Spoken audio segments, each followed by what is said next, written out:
Jones of the Manor Farm had locked the hen houses for the night, but was too drunk to remember to shut the potholes. With the ring of light from his lantern dancing from side to side, he lurched across the yard, kicked off his boots at the back door, drew himself a last glass of beer from the barrel in the scullery, and made his way up to bed, where Mrs. Jones was already snoring. As soon as the light in the bedroom went out, there was a stirring and a fluttering all through the farm buildings. Word had gone round during the day that old Major, the prize middle white boar, had had a strange dream on the previous night and wished to communicate it to the other animals. It had been agreed that they should all meet in the big barn as soon as Mr. Jones was safely out of the way. Old Major, so he was always called, though the name under which he had been exhibited was Willingdon Beauty, was so highly regarded on the farm that everyone was quite ready to lose an hour's sleep in order to hear what he had to say. At one end of the big barn, on a sort of raised platform, Major was already ensconced on his bed of straw, under a lantern which hung from a beam. He was 12 years old and had lately grown rather stout, but he was still a majestic-looking pig, with a wise and benevolent appearance in spite of the fact that his tushes had never been cut. Before long the other animals began to arrive and make themselves comfortable after their different fashions. First came the 3 dogs, Bluebell, Jessie, and Pincher, and then the pigs, who settled down in the straw immediately in front of the platform. The hens perched themselves on the window sills. The pigeons fluttered up to the rafters. The sheep and cows lay down behind the pigs and began to chew the cud. The cart, horses, Boxer, and Clover came in together, walking very slowly and setting down their vast hairy hoofs with great care lest there should be some small animal concealed in the straw. Clover was a stout motherly mare approaching middle life, who had never quite got her figure back after her 4th foal. Boxer was an enormous beast, nearly 18 hands high, and as strong as any 2 ordinary horses put together. A white stripe down his nose gave him a somewhat stupid appearance, and in fact he was not of first-rate intelligence, but he was universally respected for his steadiness of character and tremendous powers of work. After the horses came Muriel, the white goat, and Benjamin, the donkey. Benjamin was the oldest animal on the farm, and the worst-tempered. He seldom talked, and when he did, it was usually to make some cynical remark. For instance, he would say that God had given him a tail to keep the flies off, but that he would sooner have had no tail and no flies. Alone among the animals on the farm he never laughed. If asked why, he would say that he saw nothing to laugh at. Nevertheless, without openly admitting it, he was devoted to Boxer. The 2 of them usually spent their Sundays together in the small paddock beyond the orchard. Animal Farm 1. Animal Farm, grazing side by side and never speaking. The 2 horses had just lain down when a brood of ducklings, which had lost their mother, filed into the barn, cheeping feebly and wandering from side to side to find some place where they would not be trodden on. Clover made a sort of wall round them with her great foreleg, and the ducklings nestled down inside it and promptly fell asleep. At the last moment Molly, the foolish, pretty white mare who drew Mr. Jones's trap, came mincing daintily in, chewing at a lump of sugar. She took a place near the front and began flirting her white mane, hoping to draw attention to the red ribbons it was plaited with. Last of all came the cat, who looked round, as usual, for the warmest place, and finally squeezed herself in between Boxer and Clover. There she purred contentedly throughout Major's speech without listening to a word of what he was saying. All the animals were now present except Moses, the tame raven, who slept on a perch behind the back door.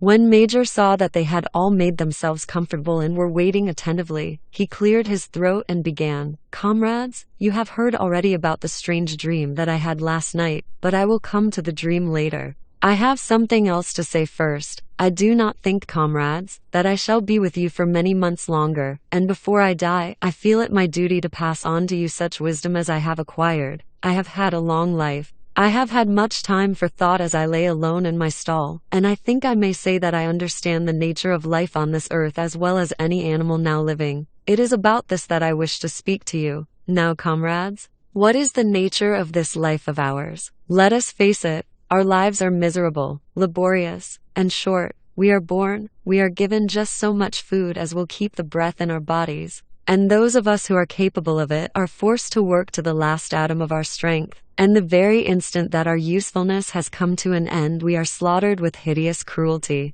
No animal in England knows the meaning of happiness or leisure after he is a year old. No animal in England is free. The life of an animal is misery and slavery. That is the plain truth. But is this simply part of the order of nature? Is it because this land of ours is so poor that it cannot afford a decent life to those who dwell upon it? No, comrades. 1,000 times no. The soil of England is fertile. Its climate is good. It is capable of affording food in abundance to an enormously greater number of animals than now inhabit it. This single farm of ours would support a dozen horses, 20 cows, hundreds of sheep, and all of them living in a comfort and a dignity that are now almost beyond our imagining. Why then do we continue in this miserable condition? Because nearly the whole of the produce of our labor is stolen from us by human beings. There, comrades, is the answer to all our problems. It is summed up in a single word. Man. Man is the only real enemy we have. Remove man from the scene, and the root cause of hunger and overwork is abolished forever. Man is the only creature that consumes without producing.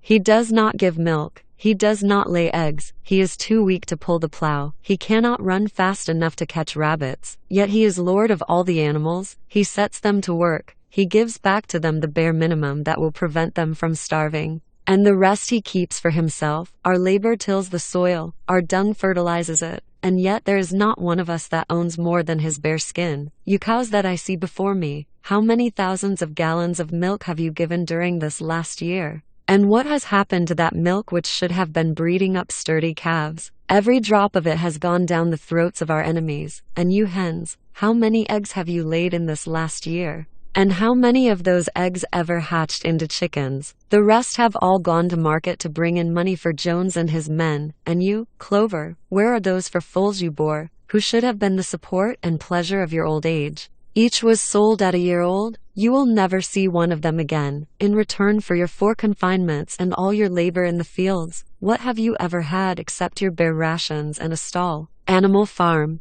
2. Animal Farm. And even the miserable lives we lead are not allowed to reach their natural span. For myself, I do not grumble, for I am one of the lucky ones. I am 12 years old and have had over 400 children. Such is the natural life of a pig. But no animal escapes the cruel knife in the end. You young porkers who are sitting in front of me, every one of you will scream your lives out at the block within a year. To that horror we all must come. Cows, pigs, hens, sheep, everyone. Even the horses and the dogs have no better fate. You boxer, the very day that those great muscles of yours lose their power, Jones will sell you to the knacker, who will cut your throat and boil you down for the foxhounds. As for the dogs, when they grow old and toothless, Jones ties a brick round their necks and drowns them in the nearest pond. Is it not crystal clear then, comrades, that all the evils of this life of ours spring from the tyranny of human beings? Only get rid of man, and the produce of our labor would be our own. Most overnight we could become rich and free. What then must we do? Why, work night and day, body and soul, for the overthrow of the human race. That is my message to you, comrades. Rebellion. I do not know when that rebellion will come. It might be in a week or in 100 years. But I know, as surely as I see this straw beneath my feet, that sooner or later justice will be done. Fix your eyes on that, comrades, throughout the short remainder of your lives. And above all, pass on this message of mine to those who come after you, so that future generations shall carry on the struggle until it is victorious. And remember, comrades, your resolution must never falter. No argument must lead you astray. Never listen when they tell you that man and the animals have a common interest, that the prosperity of the one is the prosperity of the others. It is all lies. Man serves the interests of no creature except himself. And among us animals let there be perfect unity, perfect comradeship in the struggle. All men are enemies, all animals are comrades. At this moment there was a tremendous uproar. While Major was speaking, 4 large rats had crept out of their holes and were sitting on their hindquarters, listening to him. The dogs had suddenly caught sight of them, and it was only by a swift dash for their holes that the rats saved their lives. Major raised his trotter for silence. Comrades, he said, here is a point that must be settled. The wild creatures, such as rats and rabbits, are they our friends or our enemies? Let us put it to the vote. I propose this question to the meeting. Are rats comrades? The vote was taken at once, and it was agreed by an overwhelming majority that rats were comrades. There were only 4 dissentients, the 3 dogs and the cat, who was afterwards discovered to have voted on both sides. Major continued, I have little more to say, I merely repeat, remember always your duty of enmity towards man and all his ways. Whatever goes upon 2 legs is an enemy. Whatever goes upon 4 legs, or has wings, is a friend. And remember also that in fighting against man, we must not come to resemble him. Even when you have conquered him, do not adopt his vices. No animal must ever live in a house, or sleep in a bed, or wear clothes, or drink alcohol, or smoke tobacco, or touch money, or engage in trade. All the habits of man are evil, and above all, no animal must ever tyrannize over his own kind, weak or strong, clever or simple. We are all brothers. No animal must ever kill any other animal. All animals are equal. And now, comrades, I will tell you about my dream of last night. I cannot describe that dream to you. It was a dream of the earth as it will be when man has vanished, but it reminded me of something that I had long forgotten. Many years ago, when I was a little pig, my mother and the other sows used to sing an old song of which they knew only the tune and the first 3 words. I had known that tune in my infancy, but it had long since passed out of my mind. Last night, however, it came back to me in my dream. And what is more, the words of the song also came back. Words, I am certain, which were sung by the animals of long ago and have Animal Farm, 3, Animal Farm, been lost to memory for generations. I will sing you that song now, comrades. I am old and my voice is hoarse, but when I have taught you the tune, you can sing it better for yourselves. It is called Beasts of England. Old Major cleared his throat and began to sing. As he had said, his voice was hoarse, but he sang well enough, and it was a stirring tune, something between Clementine and La Cucaracha. The words ran, Beasts of England, beasts of Ireland, beasts of every land and clime, hearken to my joyful tidings of the golden future time. Soon or late the day is coming. Tyrant man shall be o'erthrown, and the fruitful fields of England shall be trod by beasts alone. Rings shall vanish from our noses, and the harness from our back. Bit and spur shall rust forever. Cruel whips no more shall crack. Riches more than mind can picture. Wheat and barley, oats and hay, clover, beans, and mangel, wurzels, shall be ours upon that day. Bright will shine the fields of England. Purer shall its waters be, sweeter yet shall blow its breezes, on the day that sets us free. For that day we all must labor, though we die before it break. Animal Farm, 4, Animal Farm, cows and horses, geese and turkeys, all must toil for freedom's sake. Beasts of England, beasts of Ireland, beasts of every land and clime, hearken well and spread my tidings of the golden future time. The singing of this song threw the animals into the wildest excitement. Almost before Major had reached the end, they had begun singing it for themselves. Even the stupidest of them had already picked up the tune and a few of the words. And as for the clever ones, such as the pigs and dogs, they had the entire song by heart within a few minutes. And then, after a few preliminary tries, the whole farm burst out into Beasts of England in tremendous unison. The cows lowed it, the dogs whined it, the sheep bleated it, the horses whinnied it, the ducks quacked it. They were so delighted with the song that they sang it right through 5 times in succession, and might have continued singing it all night if they had not been interrupted. Unfortunately, the uproar awoke Mr. Jones, who sprang out of bed, making sure that there was a fox in the yard. He seized the gun which always stood in a corner of his bedroom, and let fly a charge of number 6 shot into the darkness. The pellets buried themselves in the wall of the barn and the meeting broke up hurriedly. Everyone fled to his own sleeping place.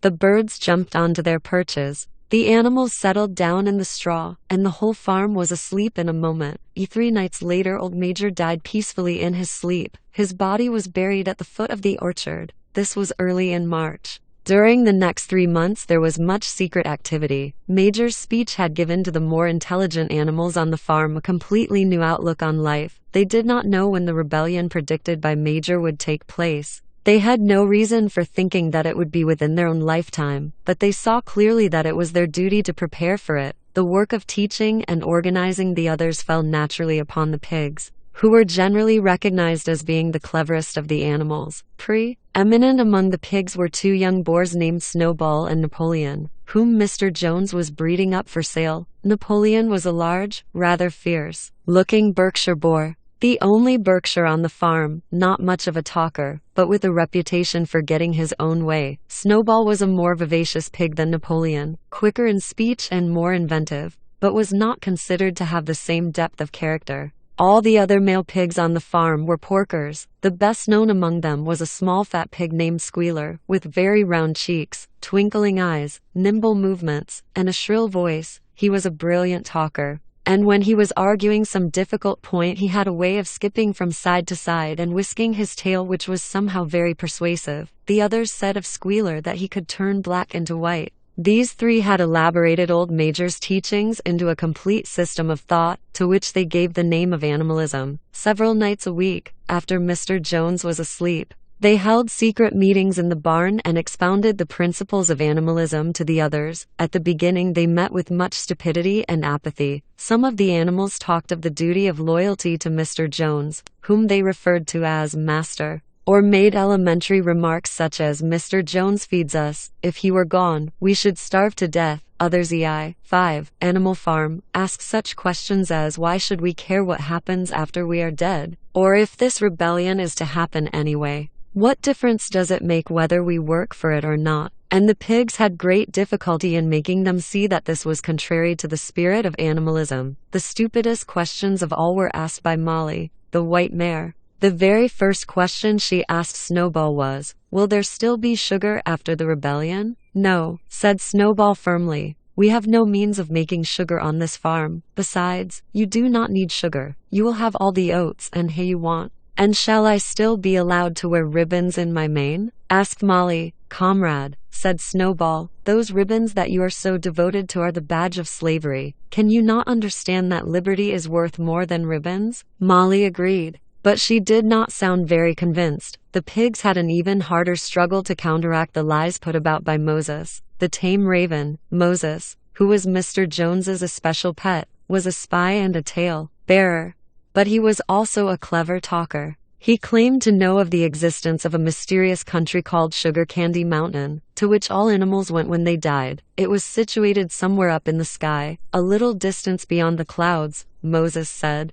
In Sugar Candy Mountain it was Sunday 7 days a week. Clover was in season all the year round, and lump sugar and linseed cake grew on the hedges. The animals hated Moses because he told tales and did no work. But some of them believed in Sugar Candy Mountain, and the pigs had to argue very hard to persuade them that there was no such place. Their most faithful disciples were the Tocart, horses, Boxer, and Clover. These two had great difficulty in thinking anything out for themselves, but having once accepted the pigs as their teachers, they absorbed everything that they were told, and passed it on to the other animals by simple arguments. They were unfailing in their attendance at the secret meetings in the barn, and led the singing of Beasts of England, with which the meetings always ended. Now, as it turned out, the rebellion was achieved much earlier and more easily than anyone had expected. In past years Mr. Jones, although a hard master, had been a capable farmer, but of late he had fallen on evil days. He had become much disheartened after losing money in a lawsuit, and had taken to drinking more than was good for him. For whole days at a time he would lounge in his Windsor chair in the kitchen, reading the newspapers, drinking,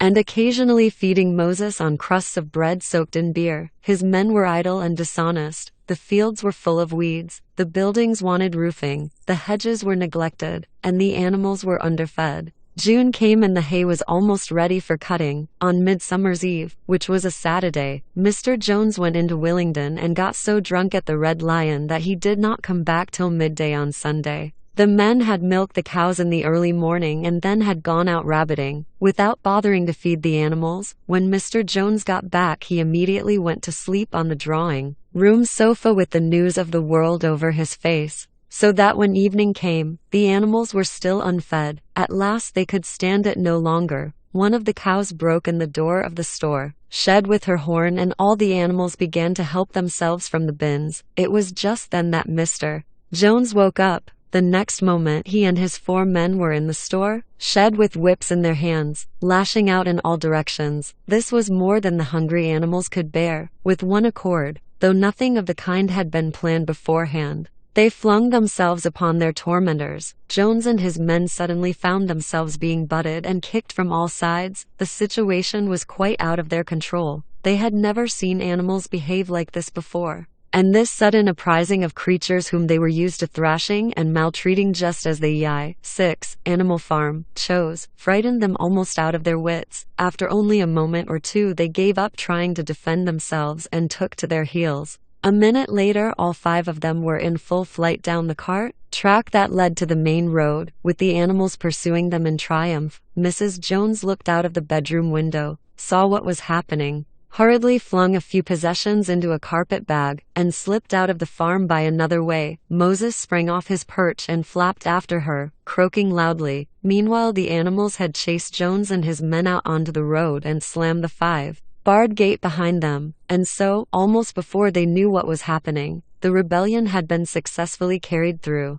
Jones was expelled, and the manor farm was theirs. For the first few minutes the animals could hardly believe in their good fortune. Their first act was to gallop in a body right round the boundaries of the farm, as though to make quite sure that no human being was hiding anywhere upon it. Then they raced back to the farm buildings to wipe out the last traces of Jones's hated reign. The harness room at the end of the stables was broken open. The bits, the nose rings, the dog chains, the cruel knives with which Mr. Jones had been used to castrate the pigs and lambs, were all flung down the well. The reins, the halters, the blinkers, the degrading nosebags, were thrown onto the rubbish fire which was burning in the yard. So were the whips. All the animals capered with joy when they saw the whips going up in flames. Snowball also threw onto the fire the ribbons with which the horses' manes and tails had usually been decorated on market days. Ribbons, he said, should be considered as clothes, which are the mark of a human being. All animals should go naked. When Boxer heard this, he fetched the small straw hat which he wore in summer to keep the flies out of his ears, and flung it onto the fire with the rest.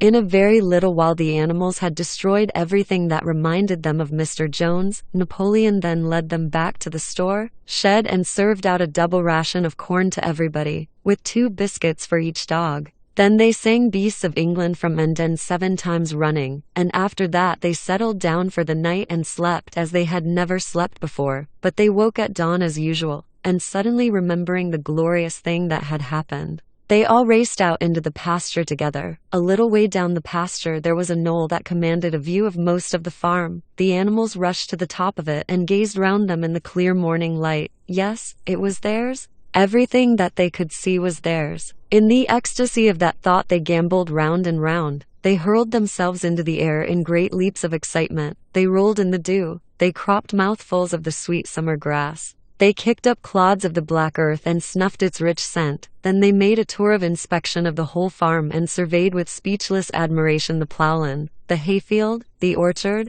the pool, the spinney. It was as though they had never seen these things before, and even now they could hardly believe that it was all their own. Then they filed back to the farm buildings and halted in silence outside the door of the farmhouse. That was theirs too. But they were frightened to go inside. After a moment, however, Snowball and Napoleon butted the door open with their shoulders, and the animals entered in single file, walking with the utmost care for fear of disturbing anything. They tiptoed from room to room, afraid to speak above a whisper and gazing with a kind of awe at the unbelievable luxury, at the beds with their feather mattresses, the looking glasses, the horsehair sofa, the Brussels carpet, the lithograph of Queen Victoria over the drawing-room mantelpiece. They were just coming down the stairs when Molly was discovered to be missing. Going back, the others found that she had remained behind in the best bedroom. She had taken a piece of blue ribbon from Mrs. Jones's dressing table, and was holding it against her shoulder and admiring herself in the glass in a very foolish manner. The others reproached her sharply, and they went outside.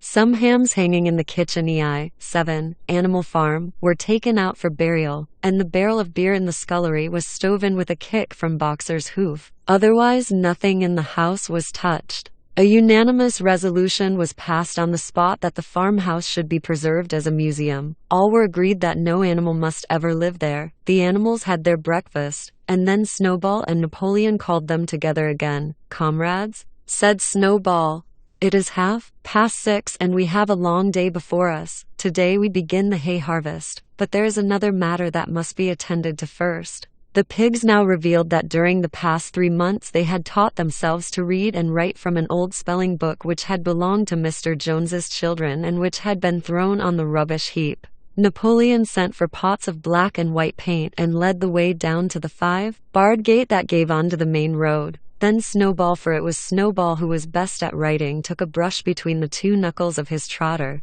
painted out Manor Farm from the top bar of the gate, and in its place painted Animal Farm. This was to be the name of the farm from now onwards. After this they went back to the farm buildings, where Snowball and Napoleon sent for a ladder which they caused to be set against the end wall of the big barn. They explained that by their studies of the past 3 months the pigs had succeeded in reducing the principles of animalism to 7 commandments. These 7 commandments would now be inscribed on the wall. They would form an unalterable law by which all the animals on Animal Farm must live forever after. With some difficulty, for it is not easy for a pig to balance himself on a ladder, Snowball climbed up and set to work, with Squealer a few rungs below him holding the paint pot. The commandments were written on the tarred wall in great white letters that could be read 30 yards away. They ran thus: the 7 commandments. Whatever goes upon 2 legs is an enemy. 1. Whatever goes upon 4 legs, or has wings, is a friend. 2.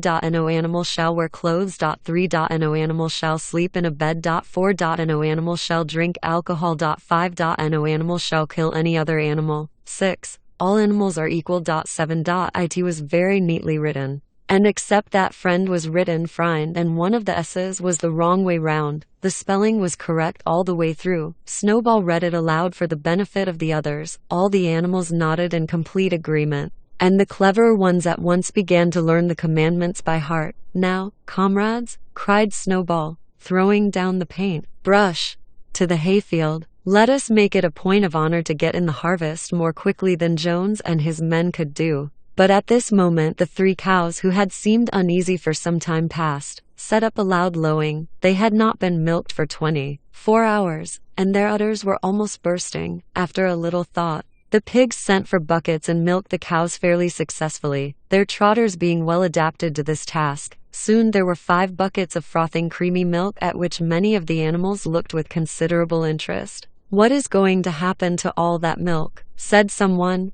Jones used sometimes to mix some of it in our mash, said one of the hens. Ate Animal Farm. Never mind the milk, comrades, cried Napoleon, placing himself in front of the buckets. That will be attended to. The harvest is more important. Comrade Snowball will lead the way. I shall follow in a few minutes. Forward, comrades. The hay is waiting. So the animals trooped down to the hayfield to begin the harvest. And when they came back in the evening it was noticed that the milk had disappeared. How they toiled and sweated to get the hay in. But their efforts were rewarded, for the harvest was an even bigger success than they had hoped. Sometimes the work was hard. The implements had been designed for human beings and not for animals, and it was a great drawback that no animal was able to use any tool that involved standing on his hind legs. But the pigs were so clever that they could think of a way round every difficulty. As for the horses, they knew every inch of the field, and in fact understood the business of mowing and raking far better than Jones and his men had ever done.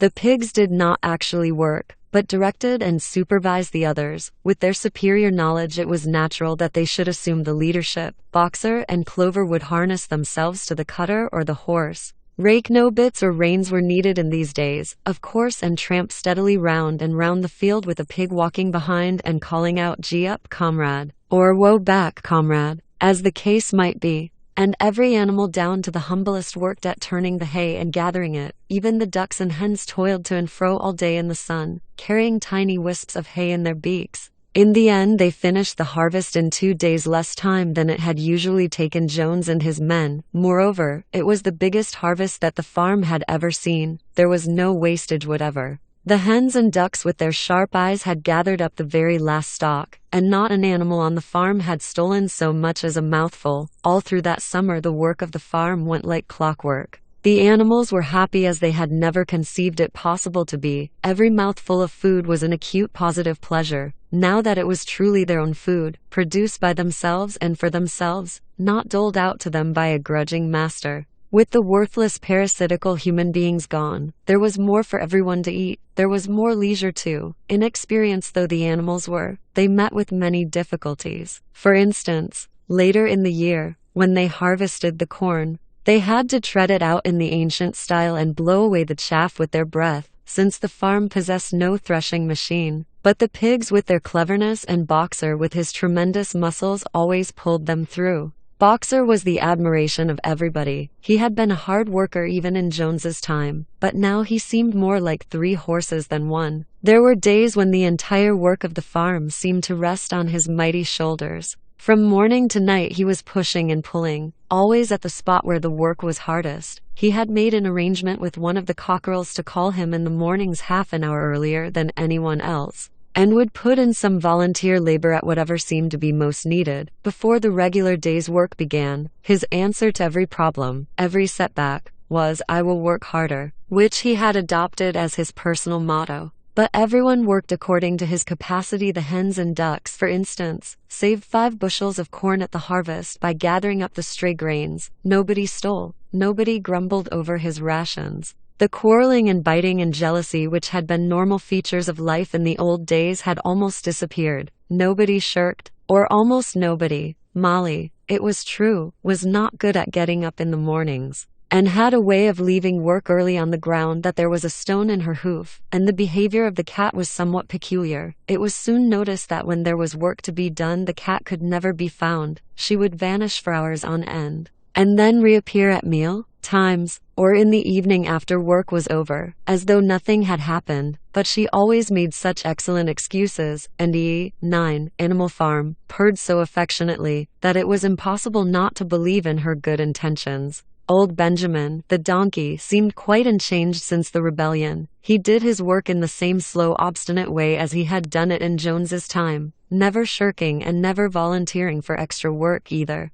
About the rebellion and its results he would express no opinion. When asked whether he was not happier now that Jones was gone, he would say only, "Donkeys live a long time. None of you has ever seen a dead donkey." And the others had to be content with this cryptic answer. On Sundays there was no work. Breakfast was an hour later than usual, and after breakfast there was a ceremony which was observed every week without fail. First came the hoisting of the flag. Snowball had found in the harness room an old green tablecloth of Mrs. Jones's and had painted on it a hoof and a horn in white. This was run up the flagstaff in the farmhouse garden every Sunday morning. The flag was green, Snowball explained, to represent the green fields of England, while the hoof and horn signified the future republic of the animals which would arise when the human race had been finally overthrown. After the hoisting of the flag all the animals trooped into the big barn for a general assembly which was known as the meeting. Here the work of the coming week was planned out and resolutions were put forward and debated. It was always the pigs who put forward the resolutions. The other animals understood how to vote, but could never think of any resolutions of their own. Snowball and Napoleon were by far the most active in the debates, but it was noticed that these two were never in agreement. Whatever suggestion either of them made, the other could be counted on to oppose it, even when it was resolved, a thing no one could object to in itself, to set aside the small paddock behind the orchard as a home of rest for animals who were past work. There was a stormy debate over the correct retiring age for each class of animal. The meeting always ended with the singing of Beasts of England, and the afternoon was given up to recreation. The pigs had set aside the harness room as a headquarters for themselves. Here, in the evenings, they studied blacksmithing, carpentering, and other necessary arts from books which they had brought out of the farmhouse. Snowball also busied himself with organizing the other animals into what he called animal committees. He was indefatigable at this. He formed the Egg Production Committee for the hens, the Clean Tails League for the cows, the Wild Comrades Ray Education Committee. The object of this was to tame the rats and rabbits, the Whiter Wool Movement for the sheep, and various others. Besides instituting classes in reading and writing, on the whole, these projects were a failure. The attempt to tame the wild creatures, for instance, broke down almost immediately. They continued to behave very much as before, and when treated with generosity, simply took advantage of it. The cat joined the Ray Education Committee and was very active in it for some days. She was seen one day sitting on a roof and talking to some sparrows who were just out of her reach. She was telling them that all animals were now comrades and that any sparrow who chose could come and perch on her paw. But the sparrows kept their distance. The reading and writing classes, however, were a great success. By the autumn, almost every animal on the farm was literate in some degree. As for the pigs, they could already read and write perfectly. The dogs learned to read fairly well, but were not interested in reading anything except the 7 Commandments. Muriel, the goat, could read somewhat better than the dogs, and sometimes used to read to the others in the evenings from scraps of newspaper which she found on the rubbish heap. Benjamin could read as well as any pig, but never exercised his faculty. So far as he knew, he said, there was nothing worth reading. Clover learnt the whole alphabet, but could not put words together. Boxer could not get beyond the letter D. He would trace out A, B, C, D in the dust with his great hoof, and then would stand staring at the letters with his ears back, sometimes shaking his forelock, trying with all his might to remember what came next and never succeeding. On several occasions, indeed, he did learn E, F, G, H, but by the time he knew them, it was always discovered that he had forgotten A, B, C, and D. Finally, he decided to be content with the first 4 letters, and used to write them out once or twice every day to refresh his memory. Molly refused to learn any but the 6 letters which spelt her own name. She would form these very neatly out of pieces of twig, and would then decorate them with a flower or 2 10 Animal Farm, and walk round them admiring them. None of the other animals on the farm could get further than the letter A. It was also found that the stupider animals, such as the sheep, hens, and ducks, were unable to learn the 7 Commandments by heart. After much thought, Snowball declared that the 7 Commandments could in effect be reduced to a single maxim, namely, 4 legs good, 2 legs bad. This, he said, contained the essential principle of animalism. Whoever had thoroughly grasped it would be safe from human influences. The birds at first objected, since it seemed to them that they also had 2 legs, but Snowball proved to them that this was not so. A bird's wing, comrades, he said,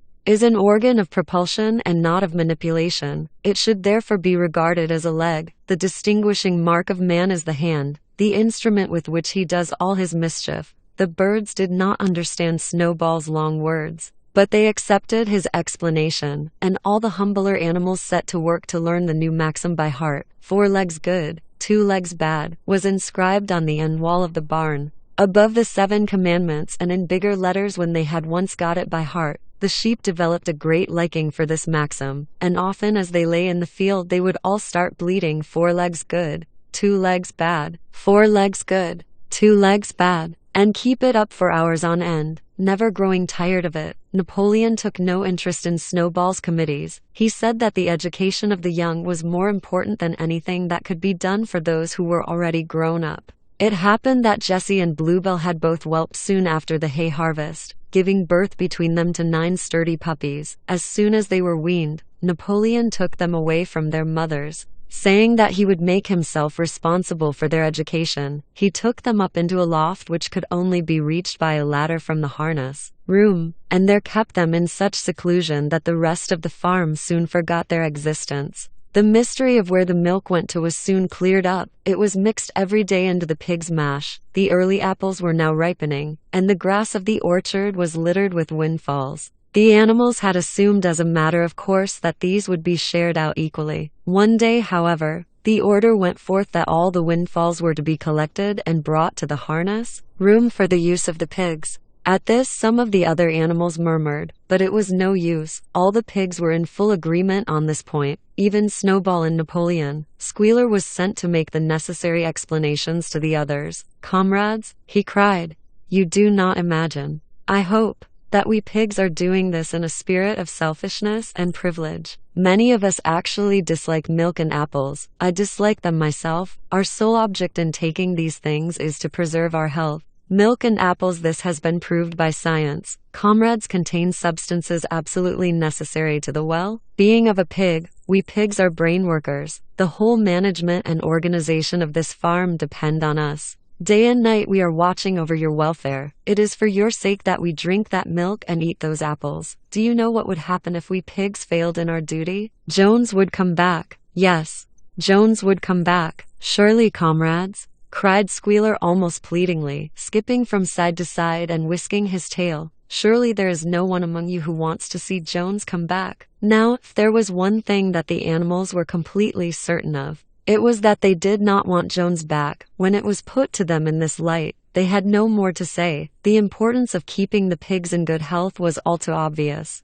So it was agreed without further argument that the milk and the windfall apples and also the main crop of apples when they ripened should be reserved for the pigs alone. 11 Animal Farm, IV. By the late summer, the news of what had happened on Animal Farm had spread across half the county. Every day Snowball and Napoleon sent out flights of pigeons whose instructions were to mingle with the animals on neighboring farms, tell them the story of the rebellion, and teach them the tune of Beasts of England. Most of this time Mr. Jones had spent sitting in the taproom of the Red Lion at Willingdon, complaining to anyone who would listen of the monstrous injustice he had suffered in being turned out of his property by a pack of good for nothing animals. The other farmers sympathized in principle, but they did not at first give him much help. At heart, each of them was secretly wondering whether he could not somehow turn Jones's misfortune to his own advantage. It was lucky that the owners of the two farms which adjoined Animal Farm were on permanently bad terms. One of them, which was named Foxwood,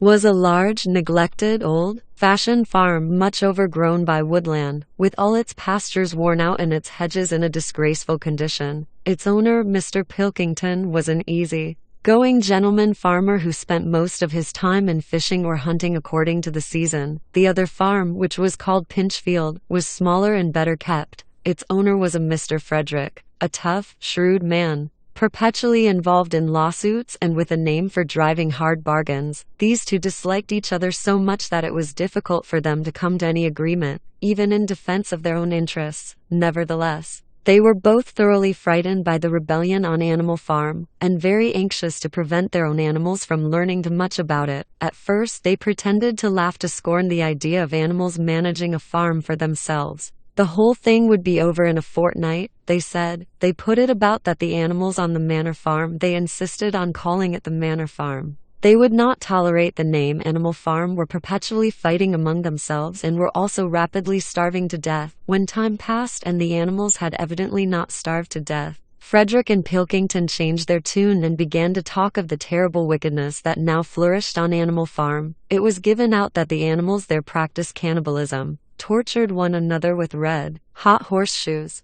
and had their females in common. This was what came of rebelling against the laws of nature, Frederick and Pilkington said. However, these stories were never fully believed. Rumors of a wonderful farm, where the human beings had been turned out and the animals managed their own affairs, continued to circulate in vague and distorted forms, and throughout that year a wave of rebelliousness ran through the countryside. Bulls which had always been tractable suddenly turned savage. Sheep broke down hedges and devoured the clover. Cows kicked the pail over. Hunters refused their fences and shot their riders onto the other side. Above all, the tune and even the words of Beasts of England were known everywhere. It had spread with astonishing speed. The human beings could not contain their rage when they heard this song, though they pretended to think it merely ridiculous. They could not understand, they said, how even animals could bring themselves to sing such contemptible rubbish. Any animal caught singing it was given a flogging on the spot, and yet the song was irrepressible. The blackbirds whistled it in the hedges.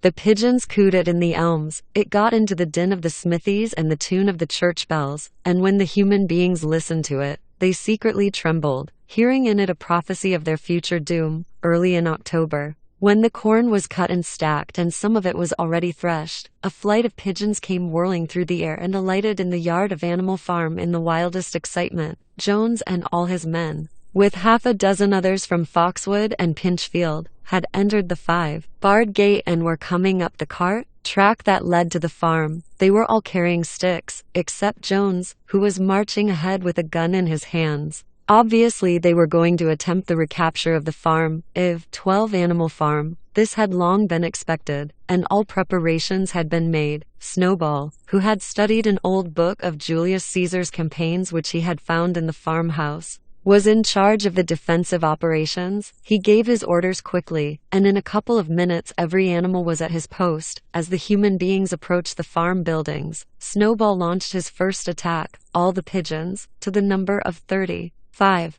flew to and fro over the men's heads and muted upon them from mid-air. And while the men were dealing with this, the geese, who had been hiding behind the hedge, rushed out and pecked viciously at the calves of their legs. However, this was only a light skirmishing maneuver, intended to create a little disorder, and the men easily drove the geese off with their sticks. Snowball now launched his second line of attack. Muriel, Benjamin, and all the sheep, with Snowball at the head of them, rushed forward and prodded and butted the men from every side, while Benjamin turned around and lashed at them with his small hoofs. But once again the men, with their sticks and their hobnailed boots, were too strong for them, and suddenly, at a squeal from Snowball, which was the signal for retreat, all the animals turned and fled through the gateway into the yard. The men gave a shout of triumph. They saw, as they imagined, their enemies in flight, and they rushed after them in disorder. This was just what Snowball had intended. As soon as they were well inside the yard, the 3 horses, the 3 cows, and the rest of the pigs, who had been lying in ambush in the cowshed, suddenly emerged in their rear, cutting them off. Snowball now gave the signal for the charge. He himself dashed straight for Jones. Jones saw him coming, raised his gun and fired. The pellets scored bloody streaks along Snowball's back, and a sheep dropped dead. Without halting for an instant, Snowball flung his 15-stone against Jones's legs. Jones was hurled into a pile of dung and his gun flew out of his hands. But the most terrifying spectacle of all was Boxer, rearing up on his hind legs and striking out with his great iron-shod hoofs like a stallion. His very first blow took a stable lad from Foxwood on the skull and stretched him lifeless in the mud. At the sight, several men dropped their sticks and tried to run. Panic overtook them, and the next moment all the animals together were chasing them round and round the yard. They were gored, kicked, bitten, trampled on. There was not an animal on the farm that did not take vengeance on them after his own fashion. Even the cat suddenly leapt off a roof onto a cowman's shoulders and sank her claws in his neck, at which he yelled horribly. At a moment when the opening was clear, the men were glad enough to rush out of the yard and make a bolt for the main road, and so within 5 minutes of their invasion they were in ignominious retreat by the same way as they had come, with a flock of geese hissing after them and pecking at their calves all the way. All the men were gone except one. Back in the yard, Boxer was pawing with his hoof at the stable lad who lay face down in the mud, trying to turn him over. The boy did not stir. "He is dead," said Boxer sorrowfully. "I had no intention of doing that. I forgot that I was wearing iron shoes. Who will believe that I did not do this on purpose?" "No sentimentality, comrade," cried Snowball, from whose wounds the blood was still dripping. "War is war. The only good human being is a dead one. I have no wish to take life, not even human life," repeated Boxer, and his eyes were full of tears. "Where is Molly?" exclaimed somebody. Molly in fact was missing. For a moment there was great alarm.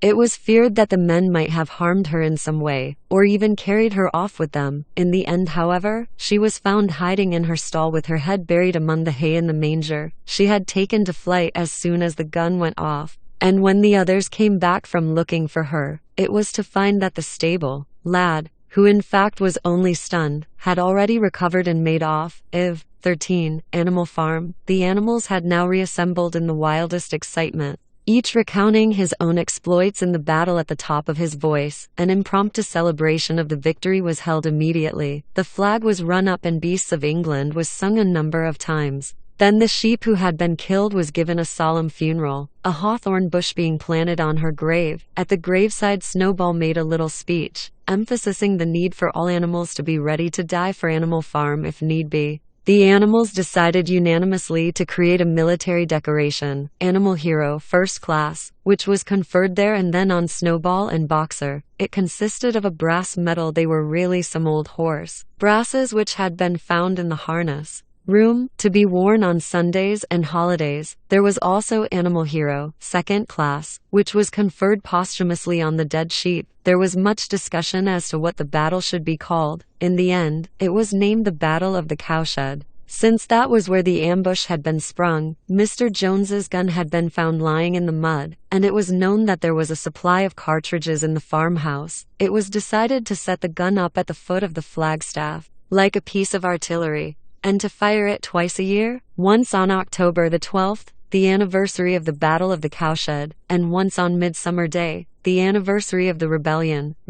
As winter drew on, Molly became more and more troublesome. She was late for work every morning and excused herself by saying that she had overslept, and she complained of mysterious pains. Although her appetite was excellent, on every kind of pretext she would run away from work and go to the drinking pool, where she would stand foolishly gazing at her own reflection in the water. But there were also rumors of something more serious. One day, as Molly strolled blithely into the yard, flirting her long tail and chewing at a stalk of hay, Clover took her aside. "Molly," she said, "I have something very serious to say to you. This morning I saw you looking over the hedge that divides Animal Farm from Foxwood. One of Mr. Pilkington's men was standing on the other side of the hedge, and I was a long way away, but I am almost certain I saw this. He was talking to you and you were allowing him to stroke your nose. What does that mean, Molly?" "He didn't. I wasn't. It isn't true," cried Molly, beginning to prance about and paw the ground.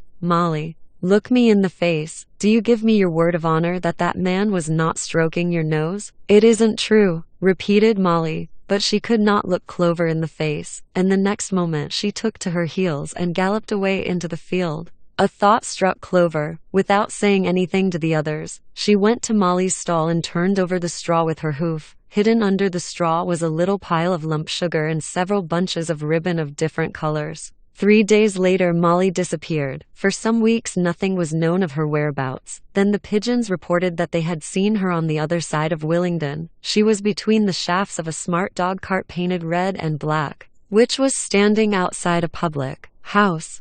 A fat red-faced man in check breeches and gaiters, who looked like a publican, was stroking her nose and feeding her with sugar. Her coat was newly clipped and she wore a scarlet ribbon round her forelock. She appeared to be enjoying herself, so the pigeons said. None of the animals ever mentioned Molly again. 14. Animal Farm. In January there came bitterly hard weather. The earth was like iron, and nothing could be done in the fields. Many meetings were held in the big barn, and the pigs occupied themselves with planning out the work of the coming season. It had come to be accepted that the pigs, who were manifestly cleverer than the other animals, should decide all questions of farm policy, though their decisions had to be ratified by a majority vote. This arrangement would have worked well enough if it had not been for the disputes between Snowball and Napoleon. These two disagreed at every point where disagreement was possible. If one of them suggested sowing a bigger acreage with barley, the other was certain to demand a bigger acreage of oats.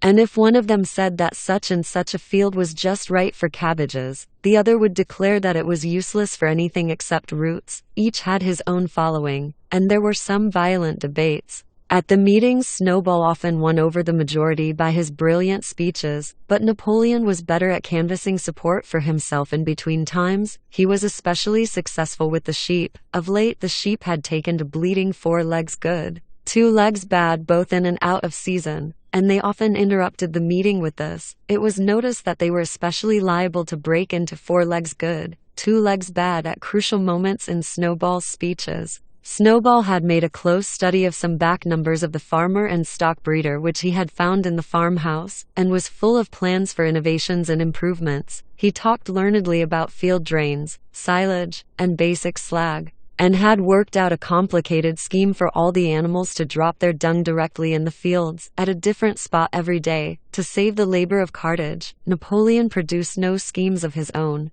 but said quietly that Snowball's would come to nothing, and seemed to be biding his time. But of all their controversies, none was so bitter as the one that took place over the windmill dot in the long pasture, not far from the farm buildings. There was a small knoll which was the highest point on the farm. After surveying the ground, Snowball declared that this was just the place for a windmill, which could be made to operate a dynamo and supply the farm with electrical power. This would light the stalls and warm them in winter, and would also run a circular saw, a chaff cutter, a mangle slicer, and an electric milking machine. The animals had never heard of anything of this kind before, for the farm was an old-fashioned one and had only the most primitive machinery. And they listened in astonishment while Snowball conjured up pictures of fantastic machines which would do their work for them while they grazed at their ease in the fields or improved their minds with reading and conversation. Within a few weeks, Snowball's plans for the windmill were fully worked out. The mechanical details came mostly from 3 books which had belonged to Mr. Jones' 1,000 Useful Things to Do About the House, Every Man His Own Bricklayer,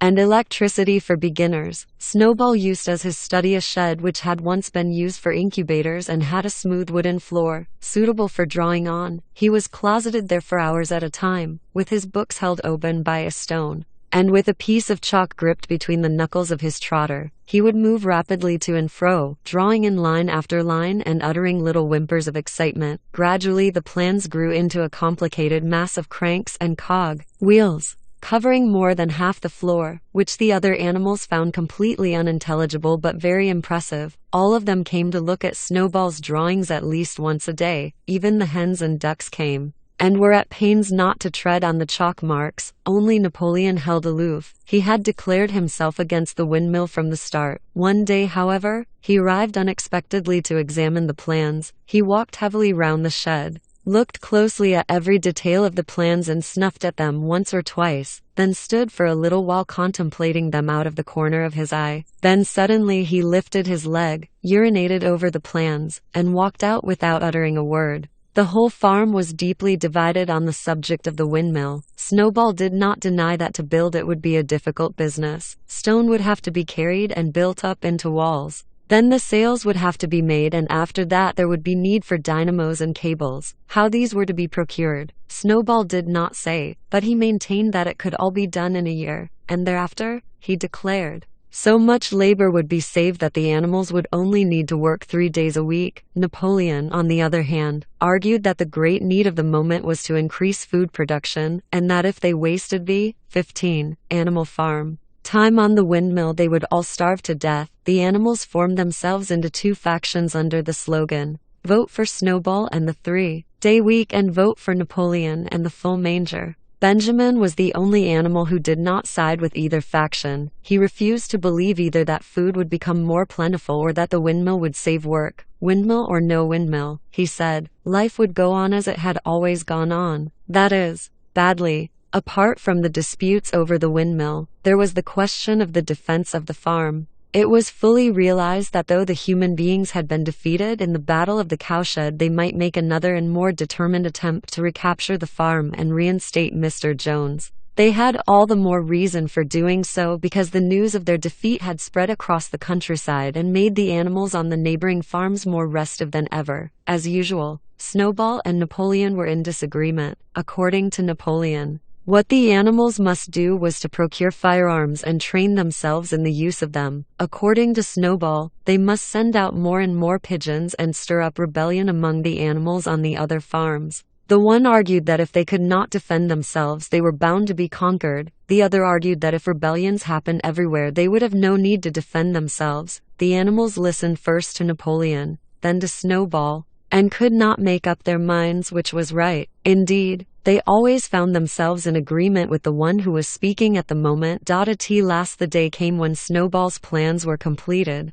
At the meeting on the following Sunday, the question of whether or not to begin work on the windmill was to be put to the vote. When the animals had assembled in the big barn, Snowball stood up and, though occasionally interrupted by bleating from the sheep, set forth his reasons for advocating the building of the windmill. Then Napoleon stood up to reply. He said very quietly that the windmill was nonsense and that he advised nobody to vote for it, and promptly sat down again. He had spoken for barely 30 seconds, and seemed almost indifferent as to the effect he produced. At this Snowball sprang to his feet, and shouting down the sheep, who had begun bleating again, broke into a passionate appeal in favor of the windmill. Until now the animals had been about equally divided in their sympathies, but in a moment Snowball's eloquence had carried them away. In glowing sentences he painted a picture of Animal Farm as it might be when sordid labor was lifted from the animals' backs. His imagination had now run far beyond chaff cutters and turnip slicers. Electricity, he said, could operate threshing machines, plows, harrows, rollers, and reapers and binders, besides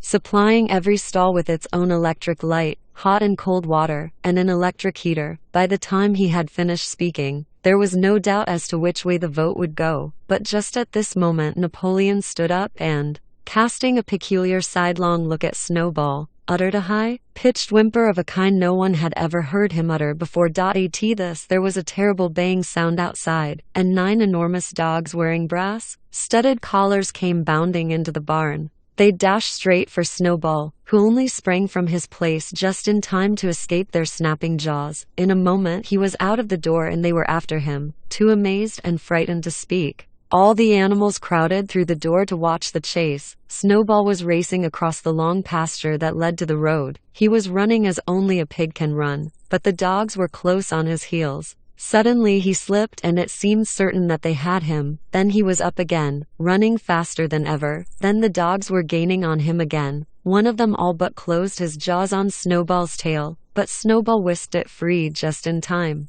Then he put on an extra spurt and with a few inches to spare, slipped through a hole in the hedge and was seen no more. Silent and terrified, the animals crept back into the barn. In a moment the dogs came bounding back. At first no one had been able to imagine where these creatures came from, but the problem was soon solved. They were the puppies whom Napoleon had taken away from their mothers and reared privately. Though not yet full grown, they were huge dogs, and as fierce looking as wolves. They kept close to Napoleon. It was noticed that they wagged their tails to him in the same way as the other dogs had been used to do to Mr. V. 16. Animal Farm. Jones, Napoleon, with the dogs following him, now mounted onto the raised portion of the floor where Major had previously stood to deliver his speech. He announced that from now on the Sunday morning meetings would come to an end. They were unnecessary, he said, and wasted time. In future, all questions relating to the working of the farm would be settled by a special committee of pigs, presided over by himself. These would meet in private and afterwards communicate their decisions to the others. The animals would still assemble on Sunday mornings to salute the flag, sing Beasts of England, and receive their orders for the week. But there would be no more debates. In spite of the shock that Snowball's expulsion had given them, the animals were dismayed by this announcement. Several of them would have protested if they could have found the right arguments. Even Boxer was vaguely troubled. He set his ears back, shook his forelocks several times, and tried hard to marshal his thoughts. But in the end he could not think of anything to say. Some of the pigs themselves, however, were more articulate. 4 young porkers in the front row uttered shrill squeals of disapproval, and all 4 of them sprang to their feet and began speaking at once. But suddenly the dogs sitting round Napoleon let out deep, menacing growls, and the pigs fell silent and sat down again. Then the sheep broke out into a tremendous bleating of 4 legs good, 2 legs bad, which went on for nearly a quarter of an hour and put an end to any chance of discussion. Afterwards Squealer was sent round the farm to explain the new arrangement to the others. "Comrades," he said, "I trust that every animal here appreciates the sacrifice that Comrade Napoleon has made in taking this extra labor upon himself. Do not imagine, comrades, that leadership is a pleasure. On the contrary, it is a deep and heavy responsibility. No one believes more firmly than Comrade Napoleon that all animals are equal. He would be only too happy to let you make your decisions for yourselves. But sometimes you might make the wrong decisions, comrades, and then where should we be? Suppose you had decided to follow Snowball, with his moonshine of windmills? Snowball, who as we now know, was no better than a criminal. He fought bravely at the Battle of the Cowshed," said somebody. "Bravery is not enough," said Squealer. "Loyalty and obedience are more important. And as to the Battle of the Cowshed, I believe the time will come when we shall find that Snowball's part in it was much exaggerated. Discipline, comrades, iron discipline. That is the watchword for today. One false step, and our enemies would be upon us. Surely, comrades, you do not want Jones back?" Once again this argument was unanswerable. Certainly the animals did not want Jones back. If the holding of debates on Sunday mornings was liable to bring him back, then the debates must stop. Boxer, who had now had time to think things over, voiced the general feeling by saying, "If Comrade Napoleon says it, it must be right," and from then on he adopted the maxim, "Napoleon is always right," in addition to his private motto of "I will work harder." By this time the weather had broken and the spring plowing had begun. The shed where Snowball had drawn his plans of the windmill had been shut up, and it was assumed that the plans had been rubbed off the floor. Every Sunday morning at 10 o'clock the animals assembled in the big barn to receive their orders for the week. The skull of old Major, now clean of flesh, had been disinterred from the orchard and set up on a stump at the foot of the flagstaff. Beside the gun, after the hoisting of the flag, the animals were required to file past the skull in a reverent manner before entering the barn. Nowadays they did not sit all together as they had done in the past. Napoleon,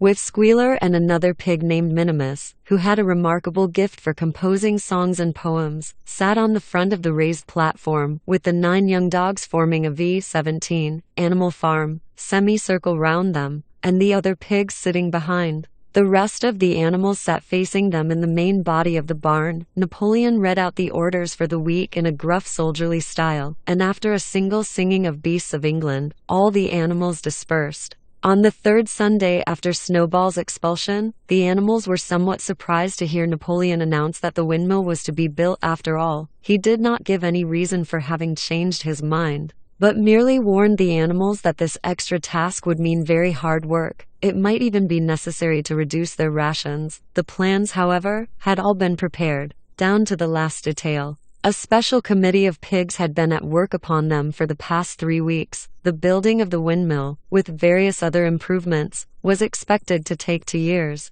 That evening, Squealer explained privately to the other animals that Napoleon had never in reality been opposed to the windmill. On the contrary, it was he who had advocated it in the beginning. And the plan which Snowball had drawn on the floor of the incubator shed had actually been stolen from among Napoleon's papers. The windmill was, in fact, Napoleon's own creation. Why then, asked somebody, had he spoken so strongly against it? Here Squealer looked very sly. That, he said, was Comrade Napoleon's cunning. He had seemed to oppose the windmill, simply as a maneuver to get rid of Snowball, who was a dangerous character and a bad influence. Now that Snowball was out of the way, the plan could go forward without his interference. This, said Squealer, was something called tactics. He repeated a number of times, "Tactics, comrades, tactics," skipping round and whisking his tail with a merry laugh. The animals were not certain what the word meant, but Squealer spoke so persuasively, and the 3 dogs who happened to be with him growled so threateningly, that they accepted his explanation without further questions. Vi. All that year the animals worked like slaves, but they were happy in their work. They grudged no effort or sacrifice, well aware that everything that they did was for the benefit of themselves and those of their kind who would come after them, and not for a pack of idle, thieving human beings. Throughout the spring and summer they worked a 60-hour week, and in August Napoleon announced that there would be work on Sunday afternoons as well. This work was strictly voluntary, but any animal who absented himself from it would have his rations reduced by half. Even so, it was found necessary to leave certain tasks undone. The harvest was a little less successful than in the previous year, and 2 fields which should have been sown with roots in the early summer were not sown because the plowing had not been completed early enough. It was possible to foresee that the coming winter would be a hard one. The windmill presented unexpected difficulties. There was a good quarry of limestone on the farm, and plenty of sand and cement had been found in one of the outhouses, so that all the materials for building were at hand.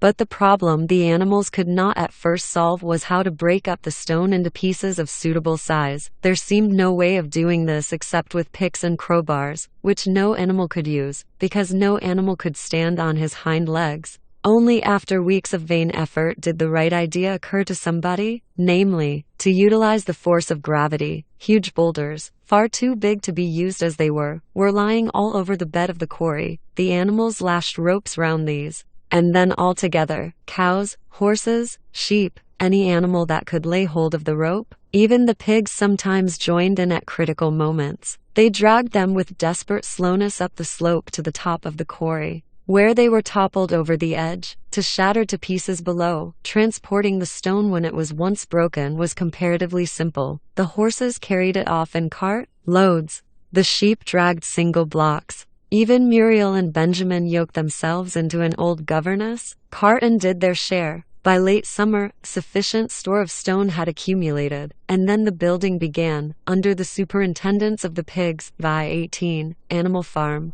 But it was a slow, laborious process. Frequently it took a whole day of exhausting effort to drag a single boulder to the top of the quarry, and sometimes when it was pushed over the edge it failed to break. Nothing could have been achieved without Boxer, whose strength seemed equal to that of all the rest of the animals put together. When the boulder began to slip and the animals cried out in despair at finding themselves dragged down the hill, It was always Boxer who strained himself against the rope and brought the boulder to a stop, to see him toiling up the slope inch by inch, his breath coming fast, the tips of his hoofs clawing at the ground, and his great sides matted with sweat, filled everyone with admiration. Clover warned him sometimes to be careful not to overstrain himself, but Boxer would never listen to her. His two slogans, "I will work harder" and "Napoleon is always right," seemed to him a sufficient answer to all problems. He had made arrangements with the cockerel to call him 3/4 of an hour earlier in the mornings instead of half an hour, and in his spare moments, of which there were not many nowadays,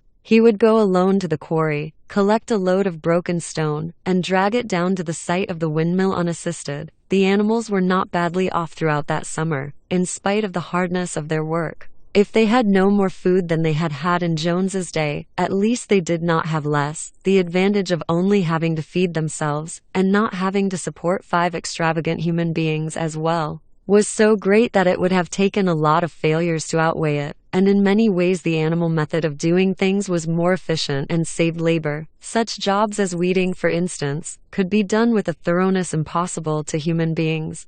And again, since no animal now stole, it was unnecessary to fence off pasture from arable land, which saved a lot of labor on the upkeep of hedges and gates. Nevertheless, as the summer wore on, various unforeseen shortages began to make themselves felt. There was need of paraffin oil, nails, string, dog biscuits, and iron for the horses' shoes, none of which could be produced on the farm. Later there would also be need for seeds and artificial manures, besides various tools, and finally, the machinery for the windmill. How these were to be procured, no one was able to imagine. One Sunday morning, when the animals assembled to receive their orders, Napoleon announced that he had decided upon a new policy. From now onwards, Animal Farm would engage in trade with the neighboring farms, not, of course, for any commercial purpose, but simply in order to obtain certain materials which were urgently necessary. The needs of the windmill must override everything else, he said. He was therefore making arrangements to sell a stack of hay and part of the current year's wheat crop, and later on, if more money were needed, it would have to be made up by the sale of eggs,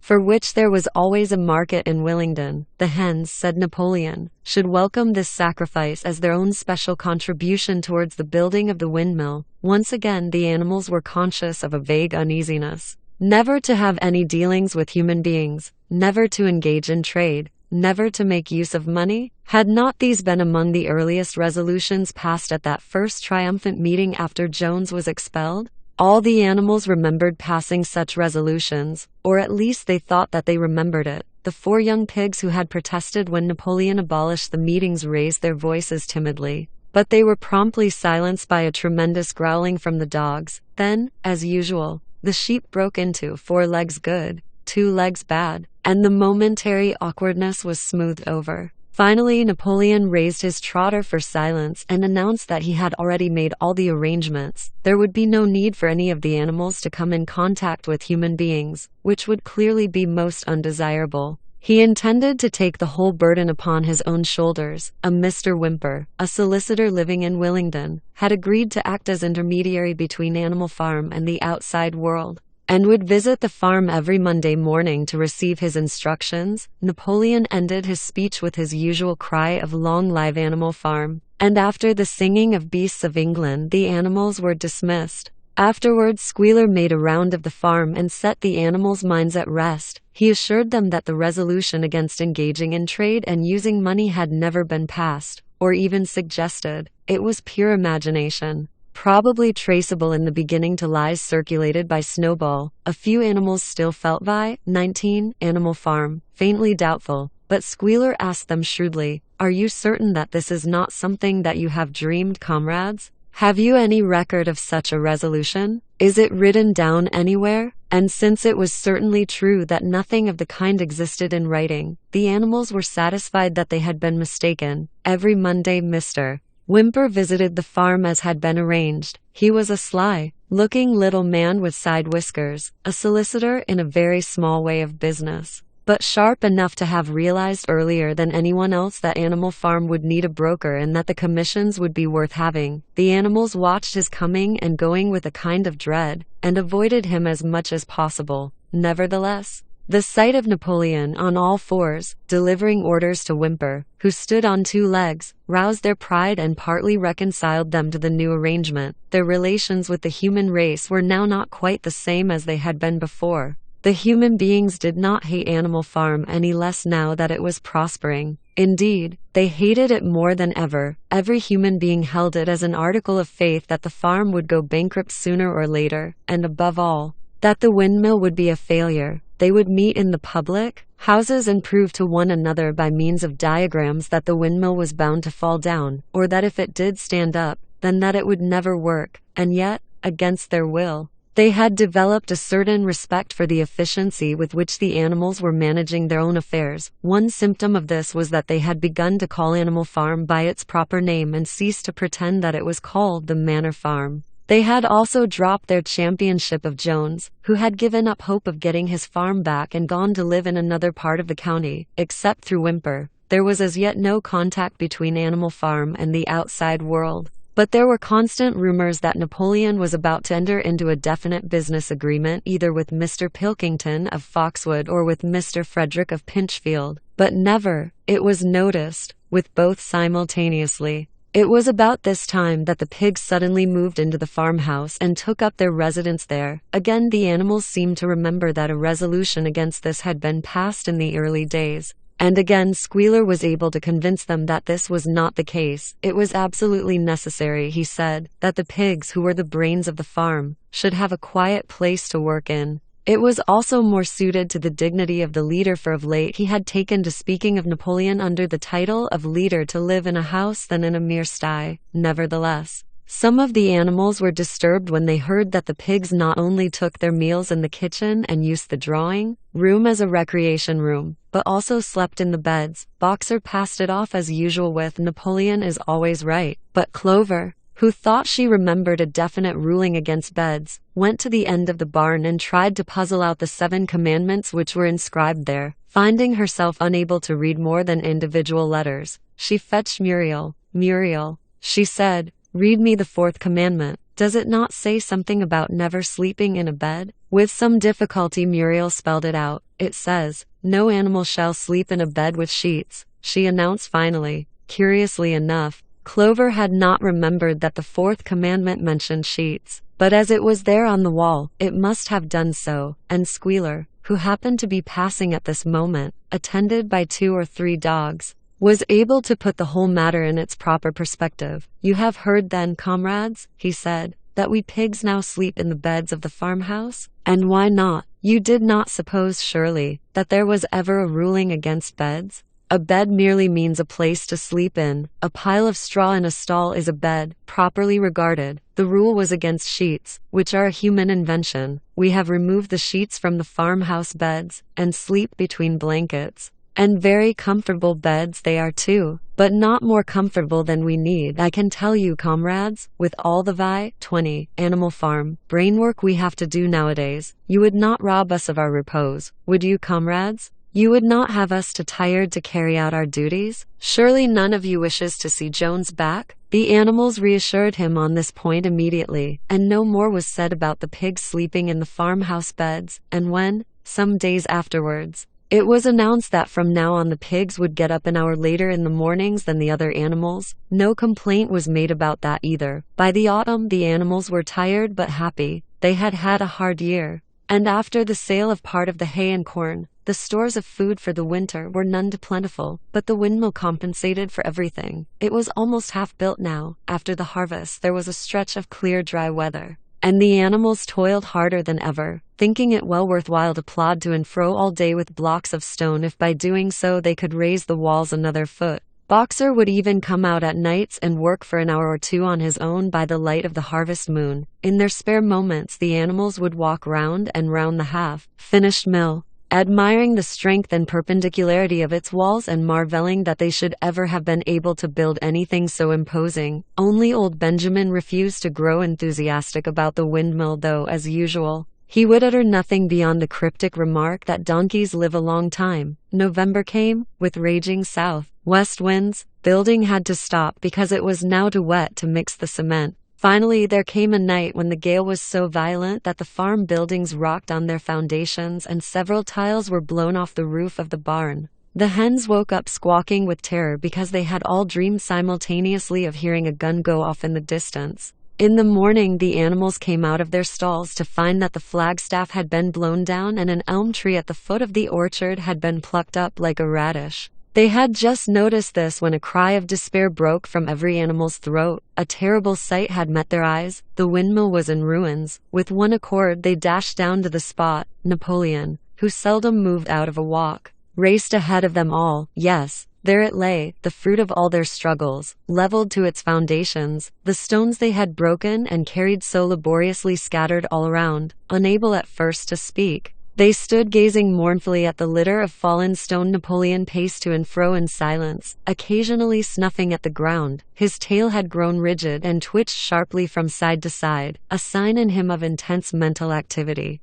Suddenly he halted as though his mind were made up. "Comrades," he said quietly, "do you know who is responsible for this? Do you know the enemy who has come in the night and overthrown our windmill? Snowball," he suddenly roared in a voice of thunder. "Snowball has done this thing, in sheer malignity, thinking to set back our plans and avenge himself for his ignominious expulsion. This traitor has crept here under cover of night and destroyed our work of nearly a year. Comrades, here and now I pronounce the death sentence upon Snowball, animal hero, second class, and half a bushel of apples to any animal who brings him to justice, a full bushel to anyone who captures him alive." The animals were shocked beyond measure to learn that even Snowball could be guilty of such an action. There was a cry of indignation, and everyone began thinking out ways of catching Snowball if he should ever come back. Almost immediately, the footprints of a pig were discovered in the grass at a little distance from the knoll. They could only be traced for a few yards, but appeared to lead to a hole in the hedge.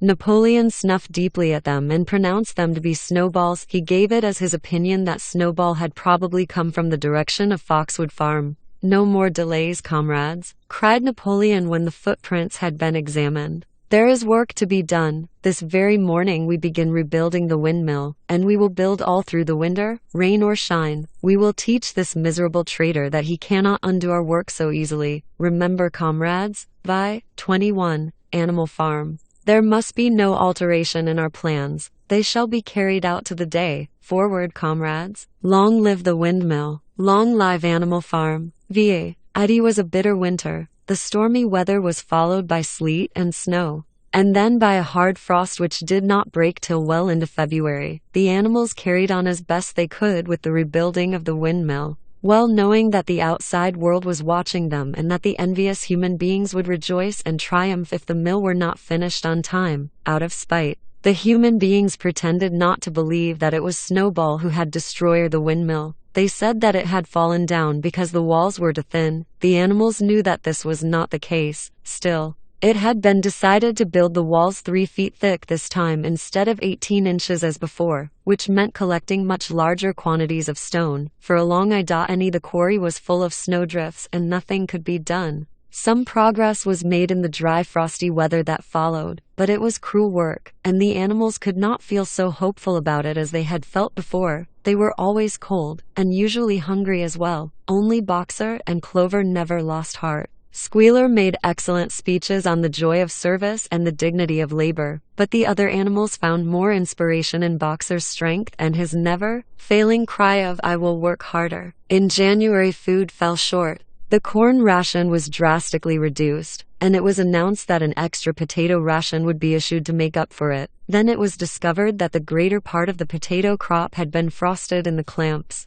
which had not been covered thickly enough. The potatoes had become soft and discolored, and only a few were edible. For days at a time the animals had nothing to eat but chaff and mangles. Starvation seemed to stare them in the face. It was vitally necessary to conceal this fact from the outside world. Emboldened by the collapse of the windmill, the human beings were inventing fresh lies about Animal Farm. Once again it was being put about that all the animals were dying of famine and disease, and that they were continually fighting among themselves and had resorted to cannibalism and infanticide. Napoleon was well aware of the bad results that might follow if the real facts of the food situation were known, and he decided to make use of Mr. Whymper to spread a contrary impression. Hitherto the animals had had little or no contact with Whymper on his weekly visits. Now, however, a few selected animals, mostly sheep, were instructed to remark casually in his hearing that rations had been increased. In addition, Napoleon ordered the almost empty bins in the store shed to be filled nearly to the brim with sand, which was then covered up with what remained of the grain and meal. On some suitable pretext, Whymper was led through the store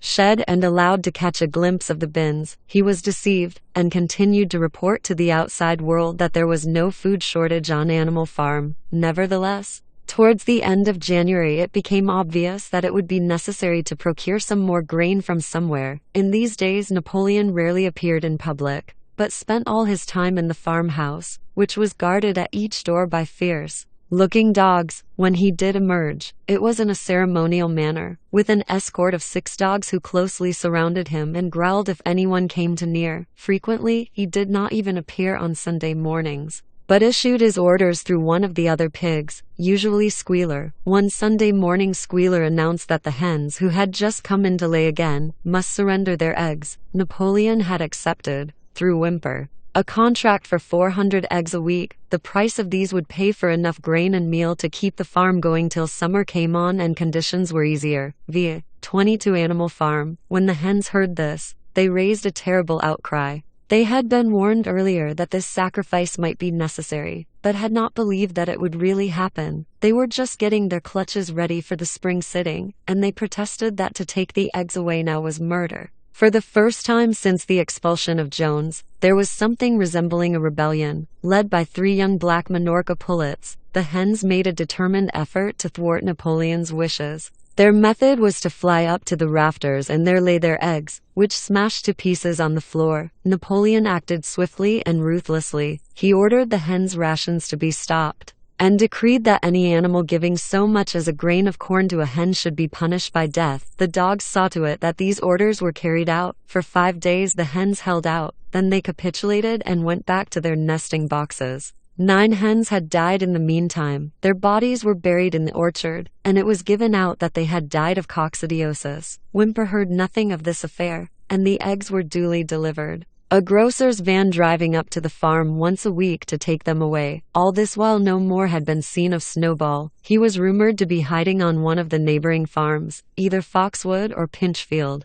Napoleon was by this time on slightly better terms with the other farmers than before. It happened that there was in the yard a pile of timber which had been stacked there 10 years earlier when a beech spinney was cleared. It was well seasoned, and Whymper had advised Napoleon to sell it. Both Mr. Pilkington and Mr. Frederick were anxious to buy it. Napoleon was hesitating between the two, unable to make up his mind. It was noticed that whenever he seemed on the point of coming to an agreement with Frederick, Snowball was declared to be in hiding at Foxwood, while when he inclined toward Pilkington, Snowball was said to be at Pinchfield. Suddenly, early in the spring, an alarming thing was discovered. Snowball was secretly frequenting the farm by night. The animals were so disturbed that they could hardly sleep in their stalls. Every night, it was said, he came creeping in under cover of darkness and performed all kinds of mischief. He stole the corn, he upset the milk pails, he broke the eggs, he trampled the seed beds, he gnawed the bark off the fruit trees.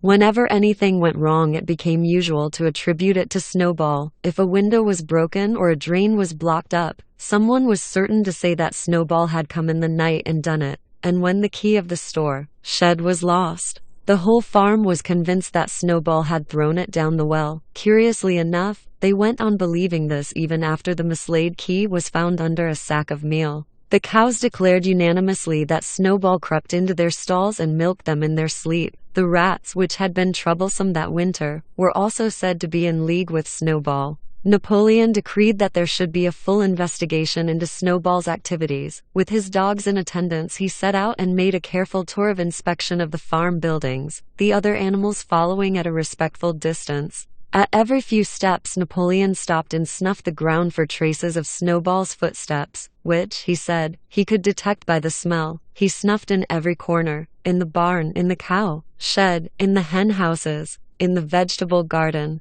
and found traces of Snowball almost everywhere. He would put his snout to the ground, give several deep sniffs, and exclaim in a terrible voice, "Snowball, he has been here. I can smell him distinctly." And at the word Snowball, all the dogs let out blood, curdling growls, and showed their side teeth. The animals were thoroughly frightened. It seemed to them as though Snowball were some kind of invisible influence, pervading the air about them and menacing them with all kinds of dangers. In the evening, Squealer called them together, and with an alarmed expression on his face told them that he had some serious news to report. "Comrades," cried Squealer, making little nervous skips, "a most terrible thing has been discovered. Snowball has sold himself to Frederick of Pinchfield Farm, who is even now plotting to attack us and take our farm away from us. Snowball is to act as his guide when the attack begins, but there is worse than that. We had thought that Snowball's rebellion was caused simply by his vanity and ambition, but we were wrong. Via 23, Animal Farm comrades, do you know what the real reason was? Snowball was in league with Jones from the very start.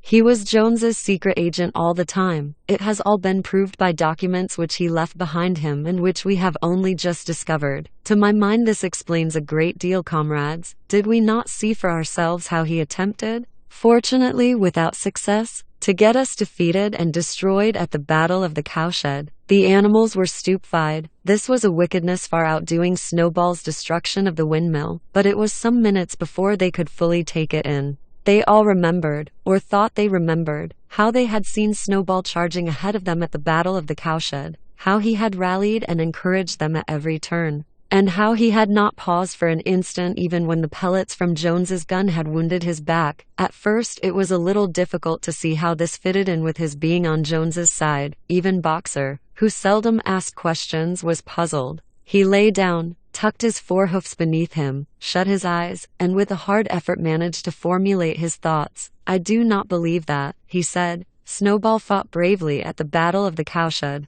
I saw him myself. Did we not give him Animal Hero, First Class, immediately afterwards? That was our mistake, comrade, for we know now, it is all written down in the secret documents that we have found, that in reality he was trying to lure us to our doom." "But he was wounded," said Boxer. "We all saw him running with blood." "That was part of the arrangement," cried Squealer. "Jones's shot only grazed him. I could show you this in his own writing, if you were able to read it. The plot was for Snowball, at the critical moment, to give the signal for flight and leave the field to the enemy, and he very nearly succeeded. I will even say, comrades, he would have succeeded if it had not been for our heroic leader, Comrade Napoleon. Do you not remember how, just at the moment when Jones and his men had got inside the yard, Snowball suddenly turned and fled, and many animals followed him? And do you not remember, too, that it was just at that moment, when panic was spreading and all seemed lost, that Comrade Napoleon sprang forward with a cry of death to humanity, and sank his teeth in Jones's leg? Surely you remember that, comrades?" exclaimed Squealer, frisking from side to side. Now when Squealer described the scene so graphically, it seemed to the animals that they did remember it. At any rate, they remembered that at the critical moment of the battle Snowball had turned to flee, but Boxer was still a little uneasy. "I do not believe that Snowball was a traitor at the beginning," he said finally. "What he has done since is different, but I believe that at the Battle of the Cowshed he was a good comrade. Our leader, Comrade Napoleon," announced Squealer, speaking very slowly and firmly, "has stated categorically, comrade, that Snowball was Jones's agent from the very beginning. Yes, and from long before the rebellion was ever thought of." "Ah, that is different," said Boxer. "If Comrade Napoleon says it, it must be right. That is the true spirit, comrade,"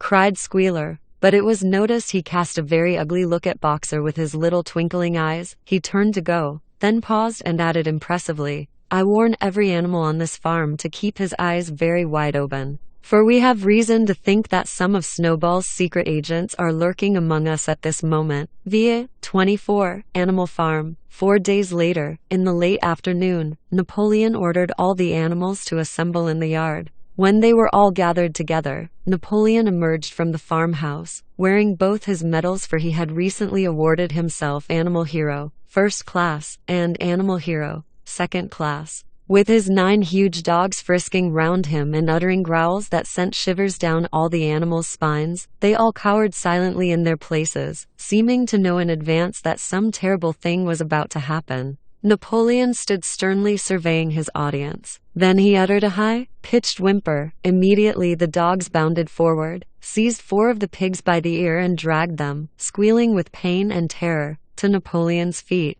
The pigs' ears were bleeding. The dogs had tasted blood, and for a few moments they appeared to go quite mad. To the amazement of everybody, 3 of them flung themselves upon Boxer. Boxer saw them coming and put out his great hoof, caught a dog in mid-air, and pinned him to the ground. The dog shrieked for mercy and the other fled with their tails between their legs. Boxer looked at Napoleon to know whether he should crush the dog to death or let it go. Napoleon appeared to change countenance, and sharply ordered Boxer to let the dog go, whereat Boxer lifted his hoof, and the dog slunk away, bruised and howling. Presently the tumult died down. The 4 pigs waited, trembling, with guilt written on every line of their countenances. Napoleon now called upon them to confess their crimes. They were the same for pigs as had protested when Napoleon abolished the Sunday meetings. Without any further prompting, they confessed that they had been secretly in touch with Snowball ever since his expulsion, that they had collaborated with him in destroying the windmill,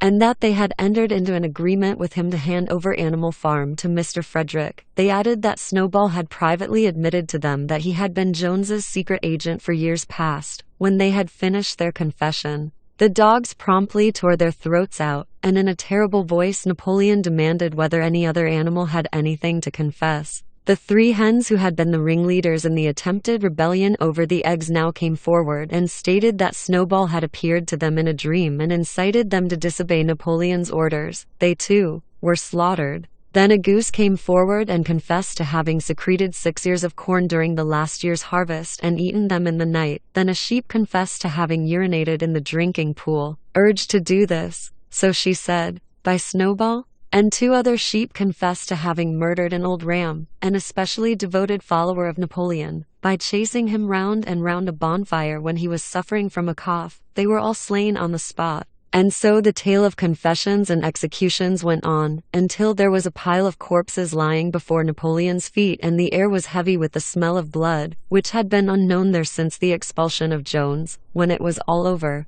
the remaining animals, except for the pigs and dogs, crept away in a body. They were shaken and miserable. They did not know which was more shocking, the treachery of the animals who had leagued themselves with Snowball, or the cruel retribution they had just witnessed. In the old days there had often been scenes of bloodshed equally terrible, but it seemed to all of them that it was far worse now that it was happening among themselves, since Jones had left the farm. Until today, no animal had killed another animal, not even a rat had been killed. They had made their way onto the little knoll where the half-finished windmill stood, and with one accord they all lay down as though huddling together for warmth. Clover, Muriel, Benjamin, the cows, the sheep, and a whole flock of geese and hens. Everyone indeed except the cat, who had suddenly disappeared just before Napoleon ordered the animals to assemble. For some time nobody spoke, only Boxer remained on his feet. He fidgeted to and fro, swishing his long black tail against his sides and occasionally uttering a little whinny of surprise. Finally he said, "I do not understand it.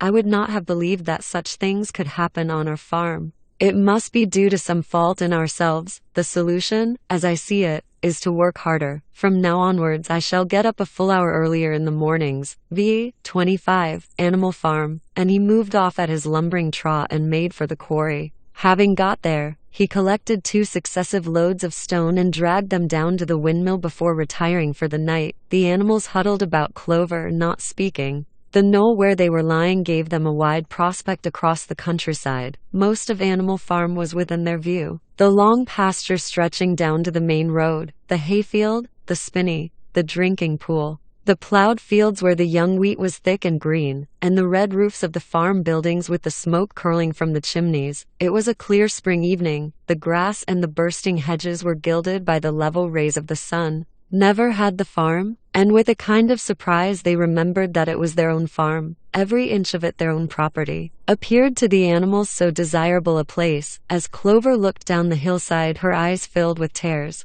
If she could have spoken her thoughts, it would have been to say that this was not what they had aimed at when they had set themselves years ago to work for the overthrow of the human race. These scenes of terror and slaughter were not what they had looked forward to on that night when old Major first stirred them to rebellion. If she herself had had any picture of the future, it had been of a society of animals set free from hunger and the whip, all equal, each working according to his capacity, the strong protecting the weak, as she had protected the lost brood of ducklings with her foreleg on the night of Major's speech. Instead, she did not know why, they had come to a time when no one dared speak his mind, when fierce, growling dogs roamed everywhere, and when you had to watch your comrades torn to pieces after confessing to shocking crimes. There was no thought of rebellion or disobedience in her mind. She knew that, even as things were, they were far better off than they had been in the days of Jones, and that before all else it was needful to prevent the return of the human beings. Whatever happened, she would remain faithful, work hard, carry out the orders that were given to her, and accept the leadership of Napoleon. But still, it was not for this that she and all the other animals had hoped and toiled. It was not for this that they had built the windmill and faced the bullets of Jones's gun. Such were her thoughts, though she lacked the words to express them. At last, feeling this to be in some way a substitute for the words she was unable to find, she began to sing Beasts of England. The other animals sitting round her took it up, and they sang it 3 times over, very tunefully, but slowly and mournfully, in a way they had never sung it before. They had just finished singing it for the 3rd time when Squealer, attended by 2 dogs, approached them with the air of having something important to say. He announced that, by a special decree of Comrade Napoleon, Beasts of England had been abolished. From now onwards it was forbidden to sing it. The animals were taken aback. "Why?" cried Muriel. "It's no longer needed, comrade," said Squealer stiffly.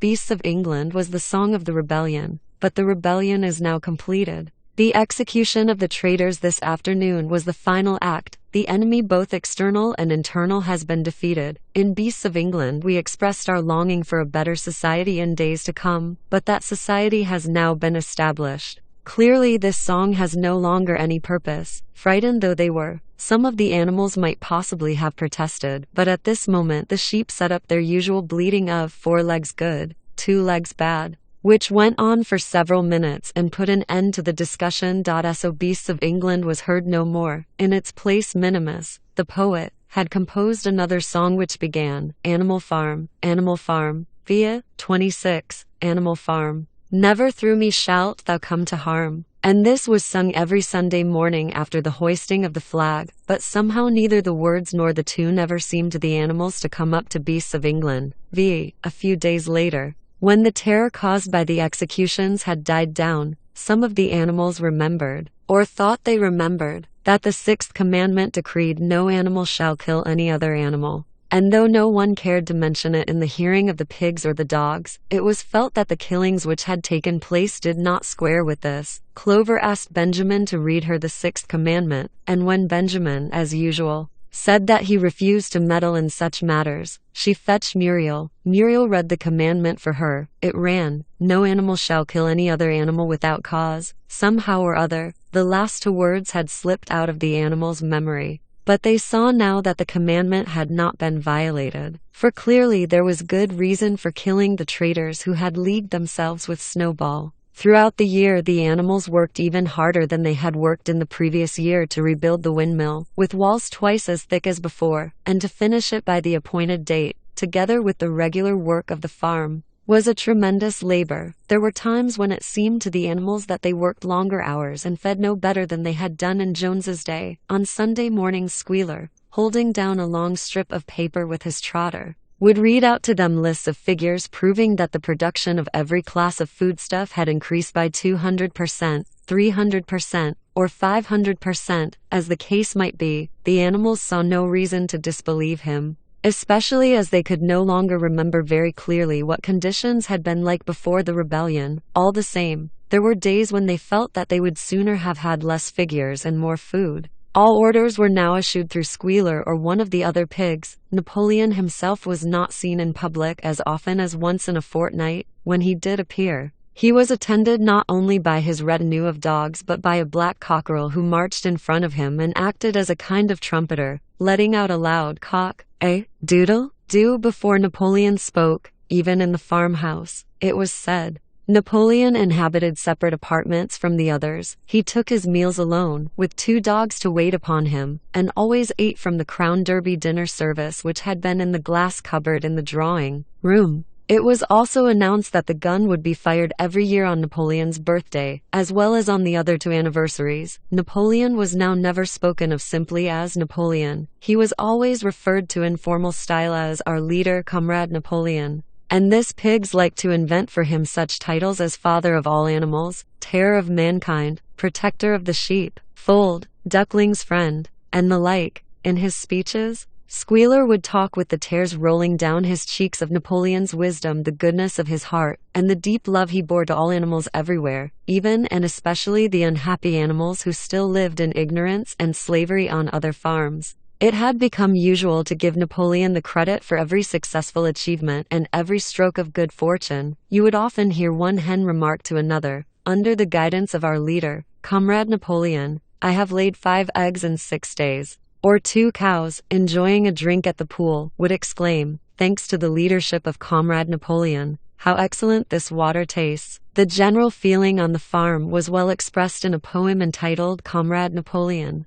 which was composed by Minimus and which ran as follows: Friend of fatherless, v. 27, Animal Farm, Fountain of happiness, Lord of the swill, bucket, oh, how my soul is on fire when I gaze at thy calm and commanding eye, like the sun in the sky, Comrade Napoleon. Thou art the giver of all that thy creatures love, full belly twice a day, clean straw to roll upon. Every beast great or small sleeps at peace in his stall. Thou watchest over all, Comrade Napoleon. Had I a sucking pig, ere he had grown as big, even as a pint bottle or as a rolling pin, he should have learned to be faithful and true to thee. Yes, his first squeak should be, Comrade Napoleon. Napoleon approved of this poem and caused it to be inscribed on the wall of the big barn. At the opposite end from the 7 commandments, it was surmounted by a portrait of Napoleon, in profile, executed by Squealer in white paint. Meanwhile, through the agency of Whymper,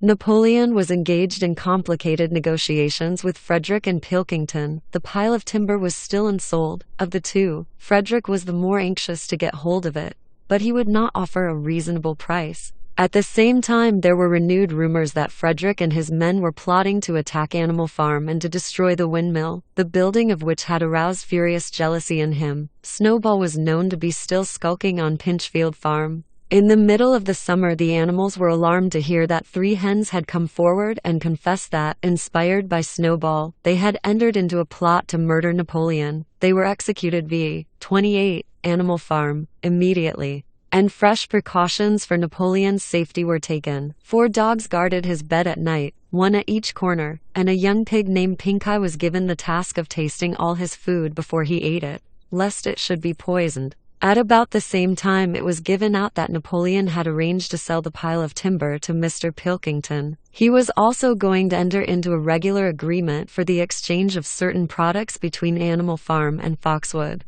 The relations between Napoleon and Pilkington, though they were only conducted through Whymper, were now almost friendly. The animals distrusted Pilkington as a human being, but greatly preferred him to Frederick, whom they both feared and hated. As the summer wore on, and the windmill neared completion, the rumors of an impending treacherous attack grew stronger and stronger. Frederick, it was said, intended to bring against them 20 men all armed with guns, and he had already bribed the magistrates and police, so that if he could once get hold of the title deeds of Animal Farm, they would ask no questions. Moreover, terrible stories were leaking out from Pinchfield about the cruelties that Frederick practiced upon his animals. He had flogged an old horse to death, he starved his cows, he had killed a dog by throwing it into the furnace. He amused himself in the evenings by making cocks fight with splinters of razor blade tied to their spurs. The animals' blood boiled with rage when they heard of these things banged into their comrades, and sometimes they clamored to be allowed to go out in a body and attack Pinchfield Farm, drive out the humans, and set the animals free. But Squealer counseled them to avoid rash actions and trust in Comrade Napoleon's strategy. Nevertheless, feeling against Frederick continued to run high. One Sunday morning, Napoleon appeared in the barn and explained that he had never at any time contemplated selling the pile of timber to Frederick. He considered it beneath his dignity, he said, To have dealings with scoundrels of that description, the pigeons who were still sent out to spread tidings of the rebellion were forbidden to set foot anywhere on Foxwood, and were also ordered to drop their former slogan of death to humanity in favor of death to Frederick. In the late summer, yet another of Snowball's machinations was laid bare. The wheat crop was full of weeds, and it was discovered that on one of his nocturnal visits Snowball had mixed weed seeds with the seed corn. A gander who had been privy to the plot had confessed his guilt to Squealer and immediately committed suicide by swallowing deadly nightshade berries. The animals now also learned that Snowball had never, as many of them had believed hitherto, received the Order of Animal Hero 7 First Class. This was merely a legend which had been spread some time after the Battle of the Cowshed by Snowball himself. So far from being decorated, he had been censured for showing cowardice in the battle. Once again, some of the animals heard this with a certain bewilderment, but Squealer was soon able to convince them that their memories had been at fault in the autumn, by a tremendous, exhausting effort, for the harvest had to be gathered at almost the same time. The windmill was finished, the machinery had still to be installed, and Whymper was negotiating the purchase of it, but the structure was completed. In the teeth of every difficulty, in spite of inexperience, of primitive implements, of bad luck and of Snowball's treachery, the work had been finished punctually to the very day. Tired out but proud, the animals walked round and round their masterpiece, which appeared even more beautiful in their eyes than when it had been built the first time. Moreover, the walls were twice as thick as before. Nothing short of explosives would lay them low this time, and when they thought of how they had labored, what discouragements they had overcome, and the enormous difference that would be made in their lives when the sails were turning and the dynamos running, when they thought of all this, their tiredness forsook them and they gamboled round and round the windmill, uttering cries of triumph. Napoleon himself, attended by his dogs and his cockerel, came down to inspect the completed work. He personally congratulated the animals on their achievement, and announced that the mill would be named Napoleon Mill. 2 days later the animals were called together for a special meeting in the barn. They were struck dumb with surprise when Napoleon announced that he had sold the pile of timber to Frederick. Tomorrow Frederick's wagons would arrive and begin carting it away. Throughout the whole period of his seeming V29 Animal Farm friendship with Pilkington, Napoleon had really been in secret agreement with Frederick. All relations with Foxwood had been broken off. Insulting messages had been sent to Pilkington. The pigeons had been told to avoid Pinchfield Farm and to alter their slogan from death to Frederick to death to Pilkington. At the same time, Napoleon assured the animals that the stories of an impending attack on Animal Farm were completely untrue, and that the tales about Frederick's cruelty to his own animals had been greatly exaggerated. All these rumors had probably originated with Snowball and his agents. It now appeared that Snowball was not, after all, hiding on Pinchfield Farm, and in fact had never been there in his life. He was living, in considerable luxury, so it was said, at Foxwood, and had in reality been a pensioner of Pilkington for years past. The pigs were in ecstasies over Napoleon's cunning. By seeming to be friendly with Pilkington he had forced Frederick to raise his price by £12, but the superior quality of Napoleon's mind, said Squealer, was shown in the fact that he trusted nobody, not even Frederick. Frederick had wanted to pay for the timber with something called a check, which, it seemed, was a piece of paper with a promise to pay written upon it, but Napoleon was too clever for him. He had demanded payment in real £5 notes, which were to be handed over before the timber was removed. Already Frederick had paid up, and the sum he had paid was just enough to buy the machinery for the windmill. Meanwhile the timber was being carted away at high speed. When it was all gone,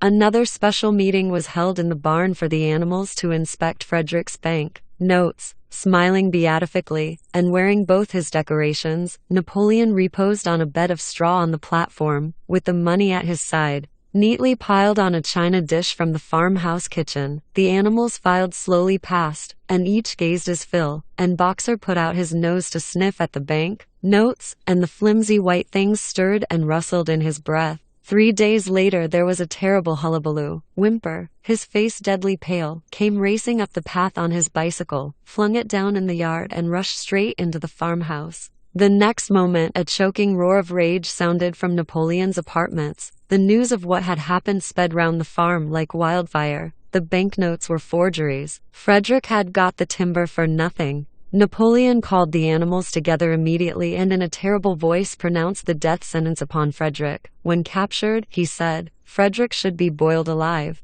At the same time, he warned them that after this treacherous deed, the worst was to be expected. Frederick and his men might make their long-expected attack at any moment. Sentinels were placed at all the approaches to the farm. In addition, 4 pigeons were sent to Foxwood with a conciliatory message, which it was hoped might establish good relations with Pilkington. The very next morning the attack came. The animals were at breakfast when the lookouts came racing in with the news that Frederick and his followers had already come through the 5-barred gate. Boldly enough the animals sallied forth to meet them. But this time they did not have the easy victory that they had had in the Battle of the Cowshed. There were 15 men, with half a dozen guns between them, and they opened fire as soon as they got within 50 yards. The animals could not face the terrible explosions and the stinging pellets, and in spite of the efforts of Napoleon and Boxer to rally them, they were soon driven back. A number of them were already wounded. They took refuge in the farm buildings and peeped cautiously out from chinks and knot-holes. The whole of the big pasture, including the windmill, was in the hands of the enemy. For the moment, even Napoleon seemed at a loss.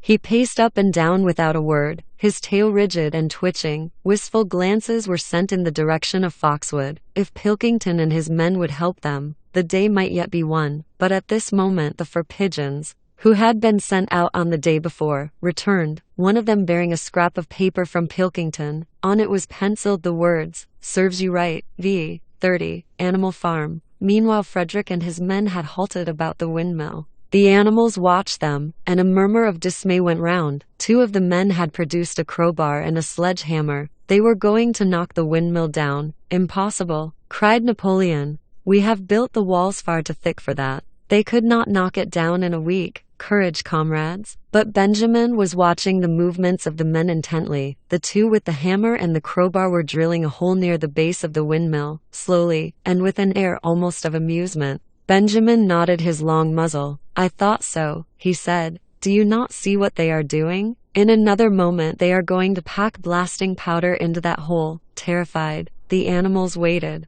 It was impossible now to venture out of the shelter of the buildings. After a few minutes the men were seen to be running in all directions. Then there was a deafening roar. The pigeons swirled into the air, and all the animals, except Napoleon, flung themselves flat on their bellies and hid their faces. When they got up again, a huge cloud of black smoke was hanging where the windmill had been. Slowly the breeze drifted it away. The windmill had ceased to exist. At this sight the animals' courage returned to them. The fear and despair they had felt a moment earlier were drowned in their rage against this vile, contemptible act. A mighty cry for vengeance went up, and without waiting for further orders they charged forth in a body and made straight for the enemy. This time they did not heed the cruel pellets that swept over them like hail. It was a savage, bitter battle. The men fired again and again, and when the animals got to close quarters, lashed out with their sticks and their heavy boots. A cow, 3 sheep, and 2 geese were killed, and nearly everyone was wounded. Even Napoleon, who was directing operations from the rear, had the tip of his tail chipped by a pellet. But the men did not go unscathed either. 3 of them had their heads broken by blows from Boxer's hoofs. Another was gored in the belly by a cow's horn. Another had his trousers nearly torn off by Jessie and Bluebell. And when the 9 dogs of Napoleon's own bodyguard, whom he had instructed to make a detour under cover of the hedge, suddenly appeared on the men's flank, baying ferociously, panic overtook them. They saw that they were in danger of being surrounded. Frederick shouted to his men to get out while the going was good, and the next moment the cowardly enemy was running for dear life. The animals chased them right down to the bottom of the field, and got in some last kicks at them as they forced their way through the thorn hedge. They had won, but they were weary and bleeding. Slowly they began to limp back towards the farm. The sight of their dead comrades stretched upon the grass moved some of them to tears, and for a little while they halted in sorrowful silence at the place where the windmill had once stood. Yes, it was gone. Almost the last trace of their labor was gone. Even the foundations were partially destroyed, and in rebuilding it they could not this time, as before, make use of the fallen stones. This time the stones had vanished too. The force of the explosion had flung them to distances of hundreds of yards. It was as though the windmill had never been. As they approached the farm, Squealer, who had unaccountably been absent during the fighting, came skipping towards them, whisking his tail and beaming with satisfaction, and the animals heard, from the direction of the farm buildings, the solemn booming of a gun. "What is that gun firing for?" said Boxer. "To celebrate our victory," cried Squealer. V. 31. Animal Farm. "What victory?" said Boxer. His knees were bleeding. He had lost a shoe and split his hoof, and a dozen pellets had lodged themselves in his hind leg. "What victory, comrade? Have we not driven the enemy off our soil, the sacred soil of Animal Farm? But they have destroyed the windmill, and we had worked on it for 2 years. What matter? We will build another windmill. We will build 6 windmills if we feel like it. You do not appreciate, comrade, the mighty thing that we have done. The enemy was in occupation of this very ground that we stand upon, and now, thanks to the leadership of Comrade Napoleon, we have won every inch of it back again." "Then we have won back what we had before," said Boxer. "That is our victory," said Squealer. They limped into the yard. The pellets under the skin of Boxer's leg smarted painfully. He saw ahead of him the heavy labor of rebuilding the windmill from the foundations, and already in imagination he braced himself for the task. But for the first time it occurred to him that he was 11 years old and that perhaps his great muscles were not quite what they had once been. But when the animals saw the green flag flying, and heard the gun firing again, 7 times it was fired in all, and heard the speech that Napoleon made, congratulating them on their conduct, it did seem to them after all that they had won a great victory. The animals slain in the battle were given a solemn funeral. Boxer and Clover pulled the wagon which served as a hearse, and Napoleon himself walked at the head of the procession. 2 whole days were given over to celebrations. There were songs, speeches, and more firing of the gun.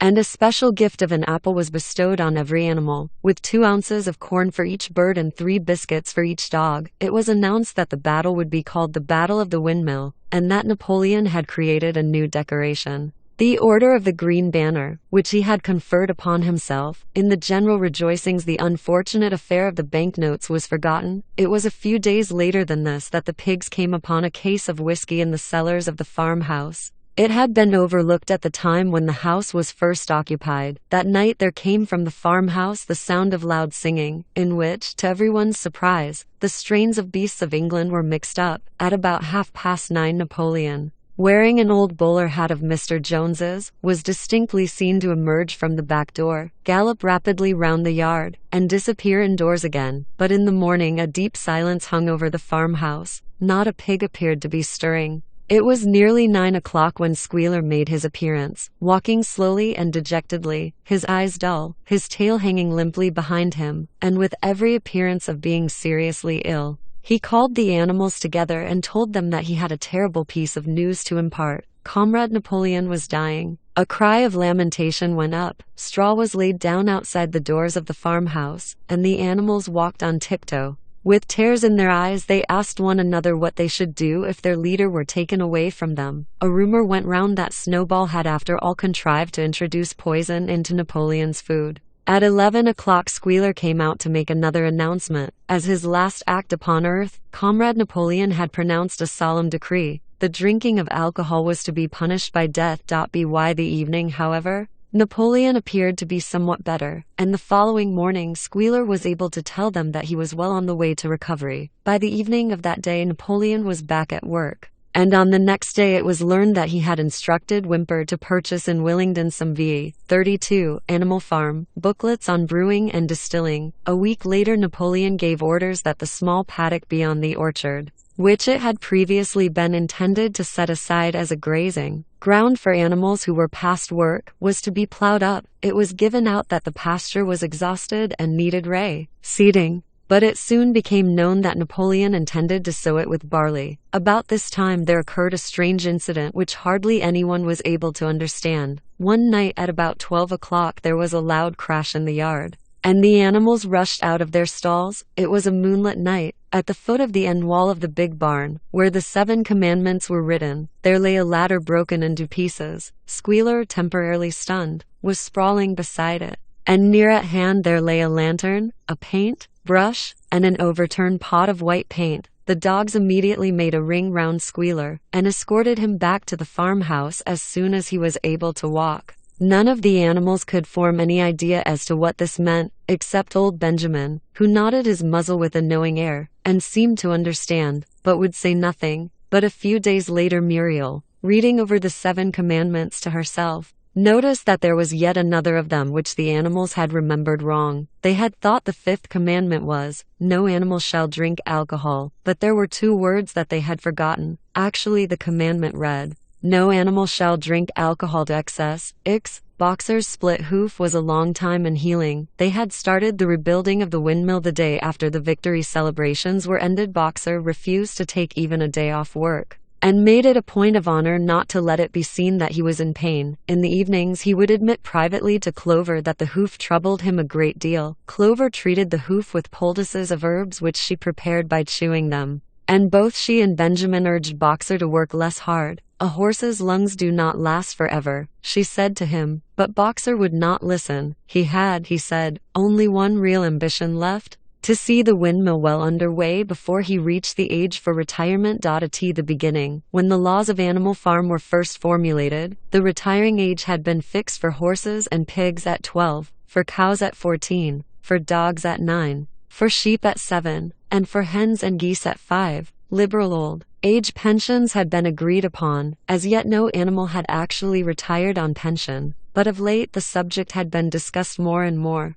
Now that the small field beyond the orchard had been set aside for barley, it was rumored that a corner of the large pasture was to be fenced off and turned into a grazing ground for superannuated animals. For a horse, it was said, the pension would be 5 pounds of corn a day, and in winter, 15 pounds of hay, with a carrot or possibly an apple on public holidays. Boxer's 12th birthday was due in the late summer of the following year. Meanwhile life was hard. The winter was as cold as the last one had been, and food was even shorter. Once again all rations were reduced, except those of the pigs and the dogs. A too rigid equality in rations, Squealer explained, would have been contrary to the principles of animalism. In any case he had no difficulty in proving to the other animals that they were not in reality short of food, whatever the appearances might be. For the time being, certainly, it had been found necessary to make a readjustment of rations. Squealer always spoke of it as a readjustment, never as a reduction, but in comparison with the days of Jones, the improvement was enormous. Reading out the figures in a shrill, rapid voice, he proved to them in detail that they had more oats, more hay, more turnips than they had had in Jones's day, that they worked shorter hours, that their drinking water was of better quality, that they lived longer,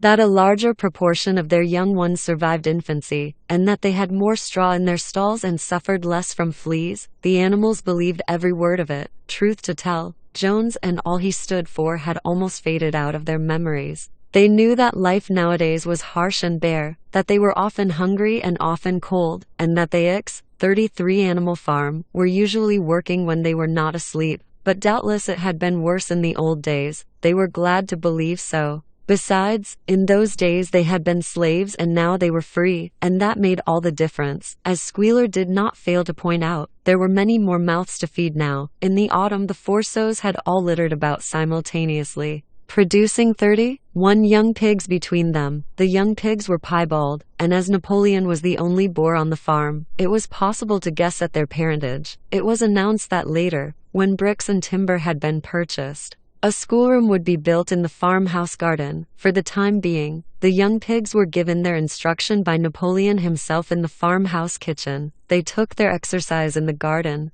and were discouraged from playing with the other young animals. About this time too, it was laid down as a rule that when a pig and any other animal met on the path, the other animal must stand aside, and also that all pigs, of whatever degree, were to have the privilege of wearing green ribbons on their tails on Sundays. The farm had had a fairly successful year, but was still short of money. There were the bricks, sand, and lime for the schoolroom to be purchased, and it would also be necessary to begin saving up again for the machinery for the windmill. Then there were lamp oil and candles for the house, sugar for Napoleon's own table. He forbade this to the other pigs, on the ground that it made them fat, and all the usual replacements such as tools, nails, string, coal, wire, scrap, iron and dog biscuits. A stump of hay and part of the potato crop were sold off, and the contract for eggs was increased to 600 a week. So that year the hens barely hatched enough chicks to keep their numbers at the same level. Rations, reduced in December, were reduced again in February, and lanterns in the stalls were forbidden to save oil, but the pigs seemed comfortable enough, and in fact were putting on weight if anything. One afternoon in late February, a warm, rich, appetizing scent, such as the animals had never smelt before, wafted itself across the yard from the little brew house which had been disused in Jones's time, and which stood beyond the kitchen. Someone said it was the smell of cooking barley. The animals sniffed the air hungrily and wondered whether a warm mash was being prepared for their supper, but no warm mash appeared. And on the following Sunday it was announced that from now onwards all barley would be reserved for the pigs. The field beyond the orchard had already been sown with barley, and the news soon leaked out that every pig was now receiving a ration of a pint of beer daily, with half a gallon for Napoleon himself, which was always served to him in the Crown Derby soup tureen. But if there were hardships to be borne, they were partly offset by the fact that life nowadays had a greater dignity than it had had before. There were more songs, more speeches, more processions. Napoleon had commanded that once a week there should be held something called a spontaneous demonstration, the object of which was to celebrate the struggles and triumphs of Animal Farm. At the appointed time the animals would leave their work and march round the precincts of the farm in military formation, with the pigs leading, then the horses, then the cows, then the sheep, and then the poultry. The dogs flanked the procession, and at the head of all marched Napoleon's black cockerel. Boxer and Clover always carried between them a green banner marked with the hoof and the horn and the caption, "Long live Comrade Napoleon." Afterwards there were recitations of poems composed in Napoleon's honor, and a speech by Squealer giving particulars of the latest increases in the production of foodstuffs, and on occasion a shot was fired from the gun. The sheep were the greatest devotees of the spontaneous demonstration, and if anyone complained, as a few animals sometimes did, when no pigs or dogs were near, that they wasted time and meant a lot of standing about in the cold, the sheep were sure to silence him with a tremendous bleating of 4 legs good, 2 legs bad. But by and large the animals enjoyed these celebrations. They found it comforting to be reminded that, after all, they were truly their own masters, and that the work they did was for their own benefit. So that, what with the songs, the processions, Squealer's lists of figures, the thunder of the gun, the crowing of the cockerel, and the fluttering of the flag, they were able to forget that their bellies were empty, at least part of the time. 34. Animal Farm. In April, Animal Farm was proclaimed a republic, and it became necessary to elect a president. There was only one candidate, Napoleon, who was elected unanimously. On the same day it was given out that fresh documents had been discovered which revealed further details about Snowball's complicity with Jones. It now appeared that Snowball had not, as the animals had previously imagined, merely attempted to lose the battle of the cowshed by means of a stratagem, but had been openly fighting on Jones's side. In fact, it was he who had actually been the leader of the human forces, and had charged into battle with the words "Long live humanity" on his lips. The wounds on Snowball's back, which a few of the animals still remembered to have seen, had been inflicted by Napoleon's teeth. In the middle of the summer Moses the raven suddenly reappeared on the farm, after an absence of several years. He was quite unchanged, still did no work, and talked in the same strain as ever about Sugar Candy Mountain. He would perch on a stump, flap his black wings, and talk by the hour to anyone who would listen. "Up there, comrades," he would say solemnly,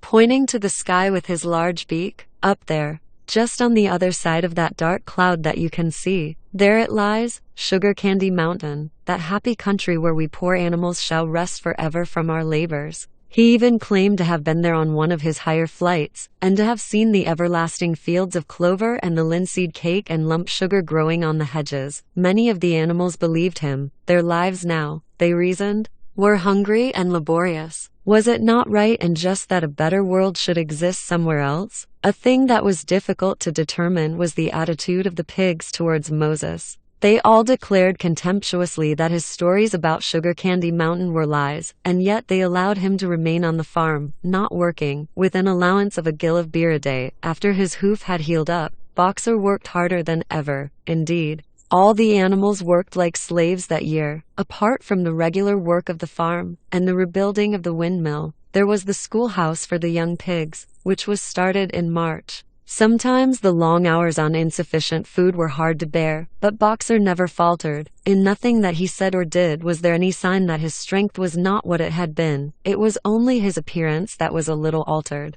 His hide was less shiny than it had used to be, and his great haunches seemed to have shrunken. The others said, "Boxer will pick up when the spring grass comes on." But the spring came and Boxer grew no fatter. Sometimes on the slope leading to the top of the quarry, when he braced his muscles against the weight of some vast boulder, it seemed that nothing kept him on his feet except the will to continue. At such times his lips were seen to form the words, "I will work harder." He had no voice left. Once again Clover and Benjamin warned him to take care of his health, but Boxer paid no attention. His 12th birthday was approaching. He did not care what happened so long as a good store of stone was accumulated before he went on pension. Late one evening in the summer, a sudden rumor ran round the farm that something had happened to Boxer. He had gone out alone to drag a load of stone down to the windmill, and sure enough, the rumor was true. A few minutes later the pigeons came racing in with the news. "Boxer has fallen. He is lying on his side and can't get up."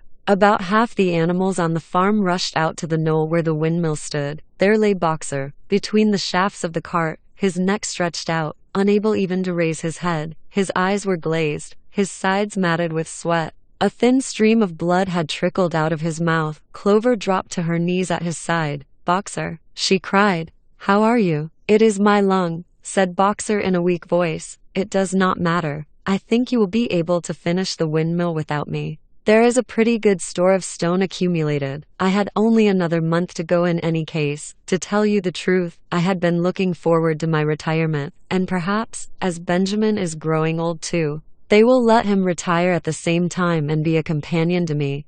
35, Animal Farm. We must get help at once," said Clover. "Run, somebody, and tell Squealer what has happened."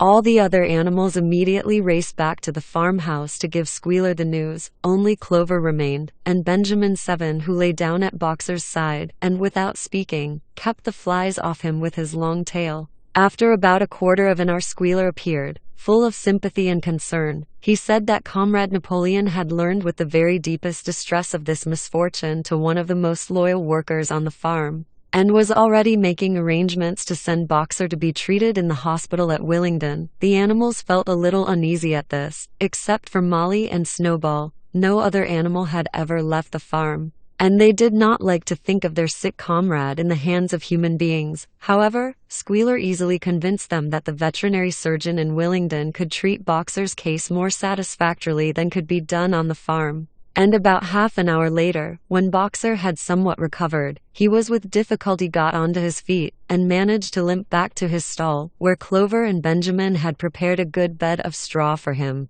For the next 2 days Boxer remained in his stall. The pigs had sent out a large bottle of pink medicine which they had found in the medicine chest in the bathroom, and Clover administered it to Boxer twice a day after meals. In the evenings she lay in his stall and talked to him, while Benjamin kept the flies off him. Boxer professed not to be sorry for what had happened. If he made a good recovery, he might expect to live another 3 years. And he looked forward to the peaceful days that he would spend in the corner of the big pasture. It would be the first time that he had had leisure to study and improve his mind. He intended, he said, to devote the rest of his life to learning the remaining 22 letters of the alphabet. However, Benjamin and Clover could only be with Boxer after working hours, and it was in the middle of the day when the van came to take him away. The animals were all at work weeding turnips under the supervision of a pig, when they were astonished to see Benjamin come galloping from the direction of the farm buildings, braying at the top of his voice.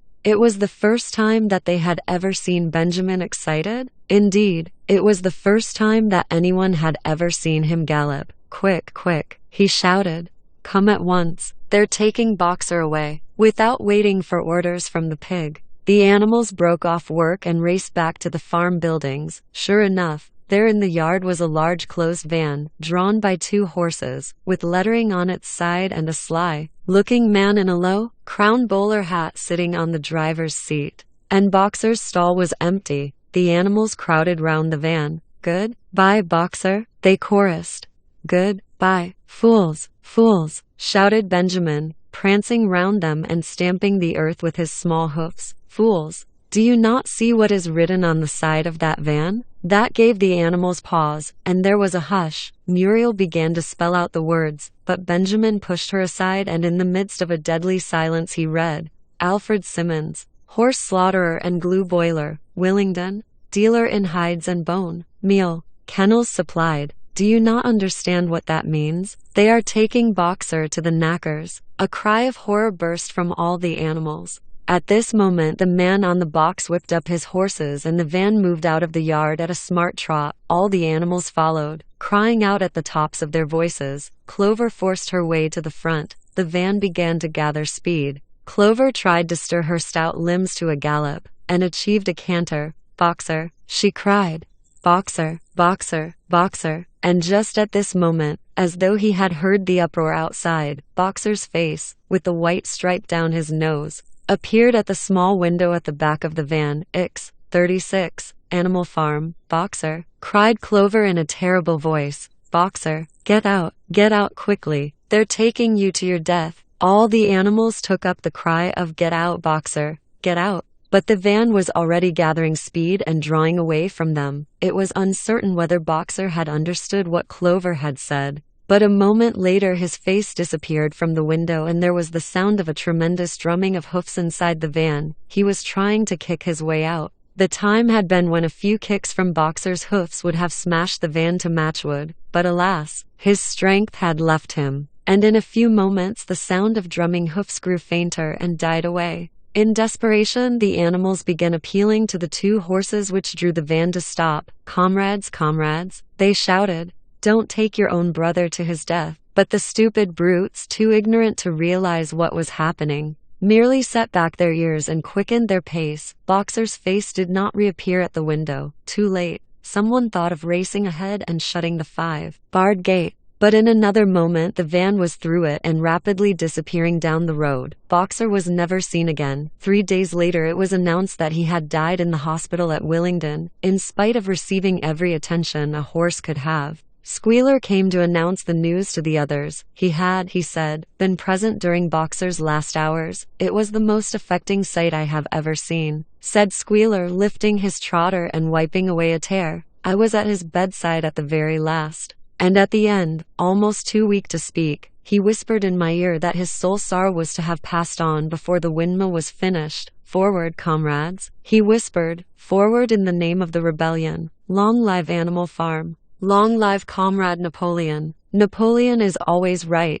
Those were his very last words, comrades. Here Squealer's demeanor suddenly changed. He fell silent for a moment, and his little eyes darted suspicious glances from side to side before he proceeded. It had come to his knowledge, he said, that a foolish and wicked rumor had been circulated at the time of Boxer's removal. Some of the animals had noticed that the van which took Boxer away was marked horse slaughterer, and had actually jumped to the conclusion that Boxer was being sent to the knackers. It was almost unbelievable, said Squealer, that any animal could be so stupid. Surely, he cried indignantly, whisking his tail and skipping from side to side. Surely they knew their beloved leader, Comrade Napoleon, better than that? But the explanation was really very simple. The van had previously been the property of the knacker, and had been bought by the veterinary surgeon, who had not yet painted the old name out. That was how the mistake had arisen. The animals were enormously relieved to hear this, and when Squealer went on to give further graphic details of Boxer's death, bed, the admirable care he had received, and the expensive medicines for which Napoleon had paid without a thought as to the cost, their last doubts disappeared, and the sorrow that they felt for their comrade's death was tempered by the thought that at least he had died happy. Napoleon himself appeared at the meeting on the following Sunday morning and pronounced a short oration in Boxer's honor. It had not been possible, he said, to bring back their lamented comrade's remains for interment on the farm, but he had ordered a large wreath to be made from the laurels in the farmhouse garden and sent down to be placed on Boxer's grave, and in a few days' time the pigs intended to hold a memorial banquet in Boxer's honor. Napoleon ended his speech with a reminder of Boxer's two favorite maxims, I will work harder and Comrade Napoleon is always right. Maxims, he said, which every animal would do well to adopt as his own. Ix, 37, Animal Farm. On the day appointed for the banquet, a grocer's van drove up from Willingdon and delivered a large wooden crate at the farmhouse. That night there was the sound of uproarious singing, which was followed by what sounded like a violent quarrel and ended at about 11 o'clock with a tremendous crash of glass. No one stirred in the farmhouse before noon on the following day, and the word went round that from somewhere or other the pigs had acquired the money to buy themselves another case of whiskey. Years passed, the seasons came and went, the short animal lives fled by. A time came when there was no one who remembered the old days before the rebellion, except Clover, Benjamin, Moses the raven, and a number of the pigs. Muriel was dead, Bluebell, Jessie, and Pincher were dead. Jones too was dead. He had died in an inebriates home in another part of the country. Snowball was forgotten. Boxer was forgotten, except by the few who had known him. Clover was an old stout mare now, stiff in the joints and with a tendency to rheumy eyes. She was 2 years past the retiring age. But in fact no animal had ever actually retired. The talk of setting aside a corner of the pasture for superannuated animals had long since been dropped. Napoleon was now a mature boar of 24 stone. Squealer was so fat that he could with difficulty see out of his eyes. Only old Benjamin was much the same as ever, except for being a little grayer about the muzzle, and since Boxer's death, more morose and taciturn than ever. There were many more creatures on the farm now, though the increase was not so great as had been expected in earlier years. Many animals had been born to whom the rebellion was only a dim tradition, passed on by word of mouth, and others had been bought who had never heard mention of such a thing before their arrival. The farm possessed 3 horses now besides Clover. They were fine upstanding beasts, willing workers and good comrades, but very stupid. None of them proved able to learn the alphabet beyond the letter B. They accepted everything that they were told about the rebellion and the principles of animalism, especially from Clover, for whom they had an almost filial respect. But it was doubtful whether they understood very much of it. The farm was more prosperous now, and better organized. It had even been enlarged by 2 fields which had been bought from Mr. Pilkington. The windmill had been successfully completed at last, and the farm possessed a threshing machine and a hay elevator of its own, and various new buildings had been added to it. Whymper had bought himself a dog cart. The windmill, however, had not after all been used for generating electrical power.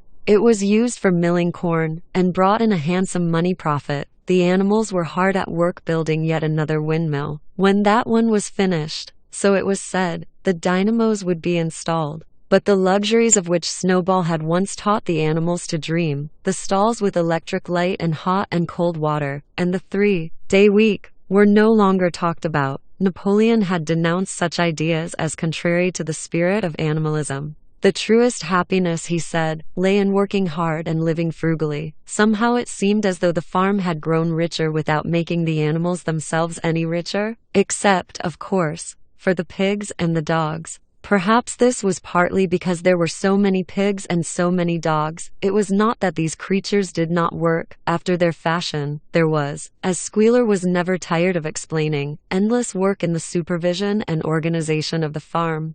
Much of this work was of a kind that the other animals were too ignorant to understand. For example, Squealer told them that the pigs had to expend enormous labors every day upon mysterious things called files, reports, minutes, and memoranda. These were large sheets of paper which had to be closely covered with writing, and as soon as they were so covered, they were burnt in the furnace. This was of the highest importance for the welfare of the farm, Squealer said, but still, neither pigs nor dogs produced any food by their own labor. 38 Animal Farm, and there were very many of them, and their appetites were always good. As for the others, their life, so far as they knew, was as it had always been. They were generally hungry. They slept on straw. They drank from the pool. They labored in the fields. In winter they were troubled by the cold, and in summer by the flies. Sometimes the older ones among them racked their dim memories and tried to determine whether in the early days of the rebellion, when Jones's expulsion was still recent, things had been better or worse than now. They could not remember. There was nothing with which they could compare their present lives. They had nothing to go upon except Squealer's lists of figures, which invariably demonstrated that everything was getting better and better. The animals found the problem insoluble. In any case, they had little time for speculating on such things now. Only old Benjamin professed to remember every detail of his long life and to know that things never had been, nor ever could be much better or much worse. Hunger, hardship, and disappointment being, so he said, the unalterable law of life, and yet the animals never gave up hope. More, they never lost, even for an instant, their sense of honor and privilege in being members of Animal Farm. They were still the only farm in the whole county, in all England, owned and operated by animals. Not one of them, not even the youngest, not even the newcomers who had been brought from farms 10 or 20 miles away, ever ceased to marvel at that. And when they heard the gun booming and saw the green flag fluttering at the masthead, their hearts swelled with imperishable pride, and the talk turned always towards the old heroic days, the expulsion of Jones, the writing of the 7 Commandments, the great battles in which the human invaders had been defeated. None of the old dreams had been abandoned. The Republic of the Animals which Major had foretold, when the green fields of England should be untrodden by human feet, was still believed in. Some day it was coming. It might not be soon, it might not be within the lifetime of any animal now living, but still it was coming. Even the tune of Beasts of England was perhaps hummed secretly here and there. At any rate, it was a fact that every animal on the farm knew it, though no one would have dared to sing it aloud. It might be that their lives were hard and that not all of their hopes had been fulfilled, but they were conscious that they were not as other animals. If they went hungry, it was not from feeding tyrannical human beings. If they worked hard, at least they worked for themselves. No creature among them went upon 2 legs. No creature called any other creature master. All animals were equal. One day in early summer, Squealer ordered the sheep to follow him, and led them out to a piece of waste ground at the other end of the farm, which had become overgrown with birch saplings.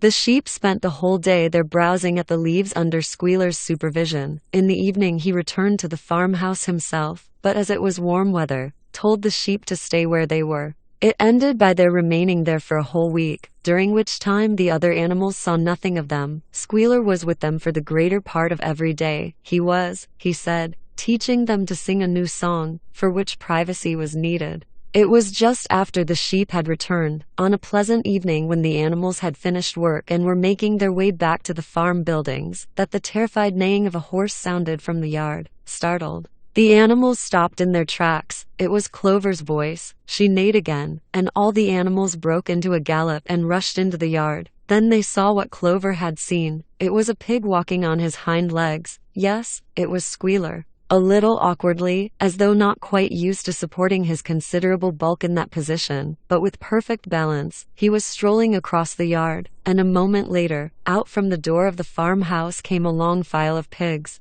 all walking on their hind legs. Some did it better than others. 1 or 2 were even a trifle unsteady and looked as though they would have liked the support of a stick, but every one of them made his way right round the yard successfully. And finally there was a tremendous baying of dogs and a shrill crowing from the black cockerel, and out came Napoleon himself, majestically upright, X39, Animal Farm, casting haughty glances from side to side, and with his dogs gambolling round him. He carried a whip in his trotter. There was a deadly silence, amazed, terrified, huddling together. The animals watched the long line of pigs march slowly round the yard. It was as though the world had turned upside down. Then there came a moment when the first shock had worn off, and when, in spite of everything, in spite of their terror of the dogs, and of the habit, developed through long years, of never complaining, never criticizing, no matter what happened, they might have uttered some word of protest, but just at that moment, as though at a signal, all the sheep burst out into a tremendous bleating of 4 legs good,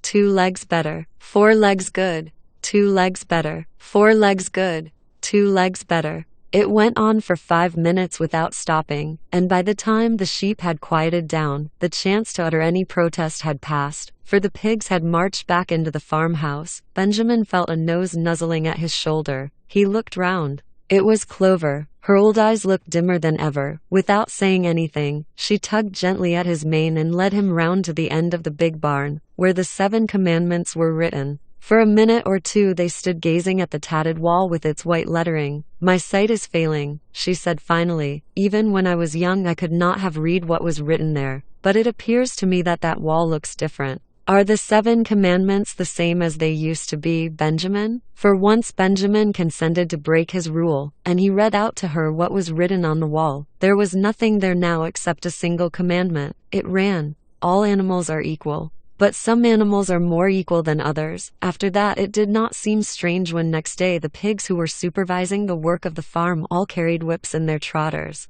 It did not seem strange to learn that the pigs had bought themselves a wireless set, were arranging to install a telephone, and had taken out subscriptions to John Bull, Titbits, and the Daily Mirror. It did not seem strange when Napoleon was seen strolling in the farmhouse garden with a pipe in his mouth. No, not even when the pigs took Mr. Jones's clothes out of the wardrobes and put them on, Napoleon himself appearing in a black coat, rat-catcher breeches and leather leggings, while his favorite sow appeared in the watered silk dress which Mrs. Jones had been used to wear on Sundays. A week later, in the afternoon, a number of dog carts drove up to the farm. A deputation of neighboring farmers had been invited to make a tour of inspection. They were shown all over the farm, and expressed great admiration for everything they saw, especially the windmill. The animals were weeding the turnip field. They worked diligently, hardly raising their faces from the ground, and not knowing whether to be more frightened of the pigs or of the human visitors. That evening loud laughter and bursts of singing came from the farmhouse, and suddenly,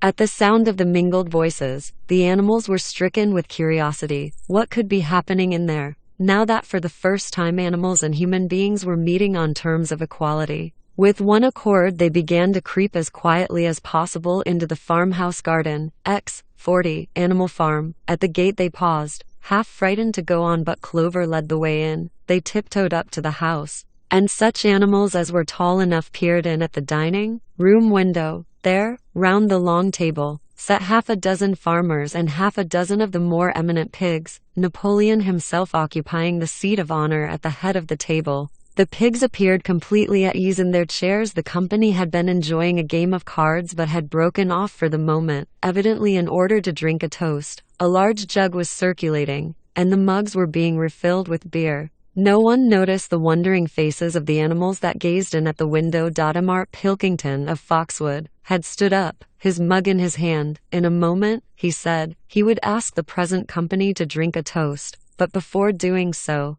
there were a few words that he felt it incumbent upon him to say. It was a source of great satisfaction to him, he said, and he was sure, to all others present, to feel that a long period of mistrust and misunderstanding had now come to an end. There had been a time, not that he or any of the present company had shared such sentiments, but there had been a time when the respected proprietors of Animal Farm had been regarded, he would not say with hostility, but perhaps with a certain measure of misgiving, by their human neighbors. Unfortunate incidents had occurred, mistaken ideas had been current. It had been felt that the existence of a farm owned and operated by pigs was somehow abnormal and was liable to have an unsettling effect in the neighborhood. Too many farmers had assumed, without due inquiry, that on such a farm a spirit of license and indiscipline would prevail. They had been nervous about the effects upon their own animals, or even upon their human employees, but all such doubts were now dispelled. Today he and his friends had visited Animal Farm and inspected every inch of it with their own eyes, and what did they find? Not only the most up-to-date methods, but a discipline and an orderliness which should be an example to all farmers everywhere. He believed that he was right in saying that the lower animals on Animal Farm did more work and received less food than any animals in the county. Indeed, he and his fellow visitors today had observed many features which they intended to introduce on their own farms immediately. He would end his remarks, he said, by emphasizing once again the friendly feelings that subsisted, and ought to subsist, between Animal Farm and its neighbors. Between pigs and human beings there was not, and there need not be, any clash of interests whatever. Their struggles and their difficulties were one. Was not the labor problem the same everywhere? Here it became apparent that Mr. Pilkington was about to spring some carefully prepared witticism on the company, but for a moment he was too overcome by amusement to be able to utter it. After much choking, during which his various chins turned purple, he managed to get it out. "If you have your lower animals to contend with," he said, "we have our lower classes." This bon mot set the table in a roar, and Mr. Pilkington once again congratulated the pigs on the low rations, the long working hours, and the general absence of pampering which he had observed on Animal Farm. And now, he said finally, he would ask the company to rise to their feet and make certain that their glasses were full. "Gentlemen," concluded Mr. Pilkington, "gentlemen, I give you a toast to the prosperity of Animal Farm." There was enthusiastic cheering and stamping of feet. Napoleon was so gratified that he left his place and came round the table to clink his mug against Mr. Pilkington's before emptying it. When the cheering had died down, Napoleon, who had remained on his feet, intimated that he too had a few words to say. Like all of Napoleon's speeches, it was short and to the point. He too, he said, was happy that the period of misunderstanding was at an end. For a long time there had been rumors circulated, he had reason to think, by some malignant enemy, that there was something subversive and even revolutionary in the outlook of himself and his colleagues. They had been credited with attempting to stir up rebellion among the animals on neighboring farms. Nothing could be further from the truth. Their sole wish now and in the past was to live 41 Animal Farm, at peace and in normal business relations with their neighbors. This farm, which he had the honor to control, he added, was a co-operative enterprise. The title deeds, which were in his own possession, were owned by the pigs jointly. He did not believe, he said, that any of the old suspicions still lingered. But certain changes had been made recently in the routine of the farm which should have the effect of promoting confidence still further. Hitherto the animals on the farm had had a rather foolish custom of addressing one another as comrade. This was to be suppressed. There had also been a very strange custom, whose origin was unknown, of marching every Sunday morning past a boar's skull which was nailed to a post in the garden. This, too, would be suppressed. And the skull had already been buried. His visitors might have observed, too, the green flag which flew from the masthead. If so, they would perhaps have noted that the white hoof and horn with which it had previously been marked had now been removed. It would be a plain green flag from now onwards. He had only one criticism, he said, to make of Mr. Pilkington's excellent and neighborly speech. Mr. Pilkington had referred throughout to Animal Farm. He could not, of course, know, for he, Napoleon, was only now for the first time announcing it, that the name Animal Farm had been abolished. Henceforward the farm was to be known as the Manor Farm, which, he believed, was its correct and original name. "Gentlemen," concluded Napoleon, "I will give you the same toast as before, but in a different form. Fill your glasses to the brim. Gentlemen, here is my toast, to the prosperity of the Manor Farm." There was the same hearty cheering as before, and the mugs were emptied to the dregs. But as the animals outside gazed at the scene, it seemed to them that some strange thing was happening. What was it that had altered in the faces of the pigs? Clover's old dim eyes flitted from one face to another. Some of them had 5 chins, some had 4, some had 3. But what was it that seemed to be melting and changing? Then, the applause having come to an end, the company took up their cards and continued the game that had been interrupted, and the animals crept silently away. But they had not gone 20 yards when they stopped short. An uproar of voices was coming from the farmhouse. They rushed back and looked through the window again. Yes, a violent quarrel was in progress. There were shoutings, bangings on the table, sharp suspicious glances, furious denials. The source of the trouble appeared to be that Napoleon and Mr. Pilkington had each played an ace of spades simultaneously. 12 voices were shouting in anger, and they were all alike. No question now. What had happened to the faces of the pigs? The creatures outside looked from pig to man, and from man to pig, and from pig to man again. But already it was impossible to say which was which. 42. Document outline. Table of contents. Animal Farm. George Orwell. IV. V.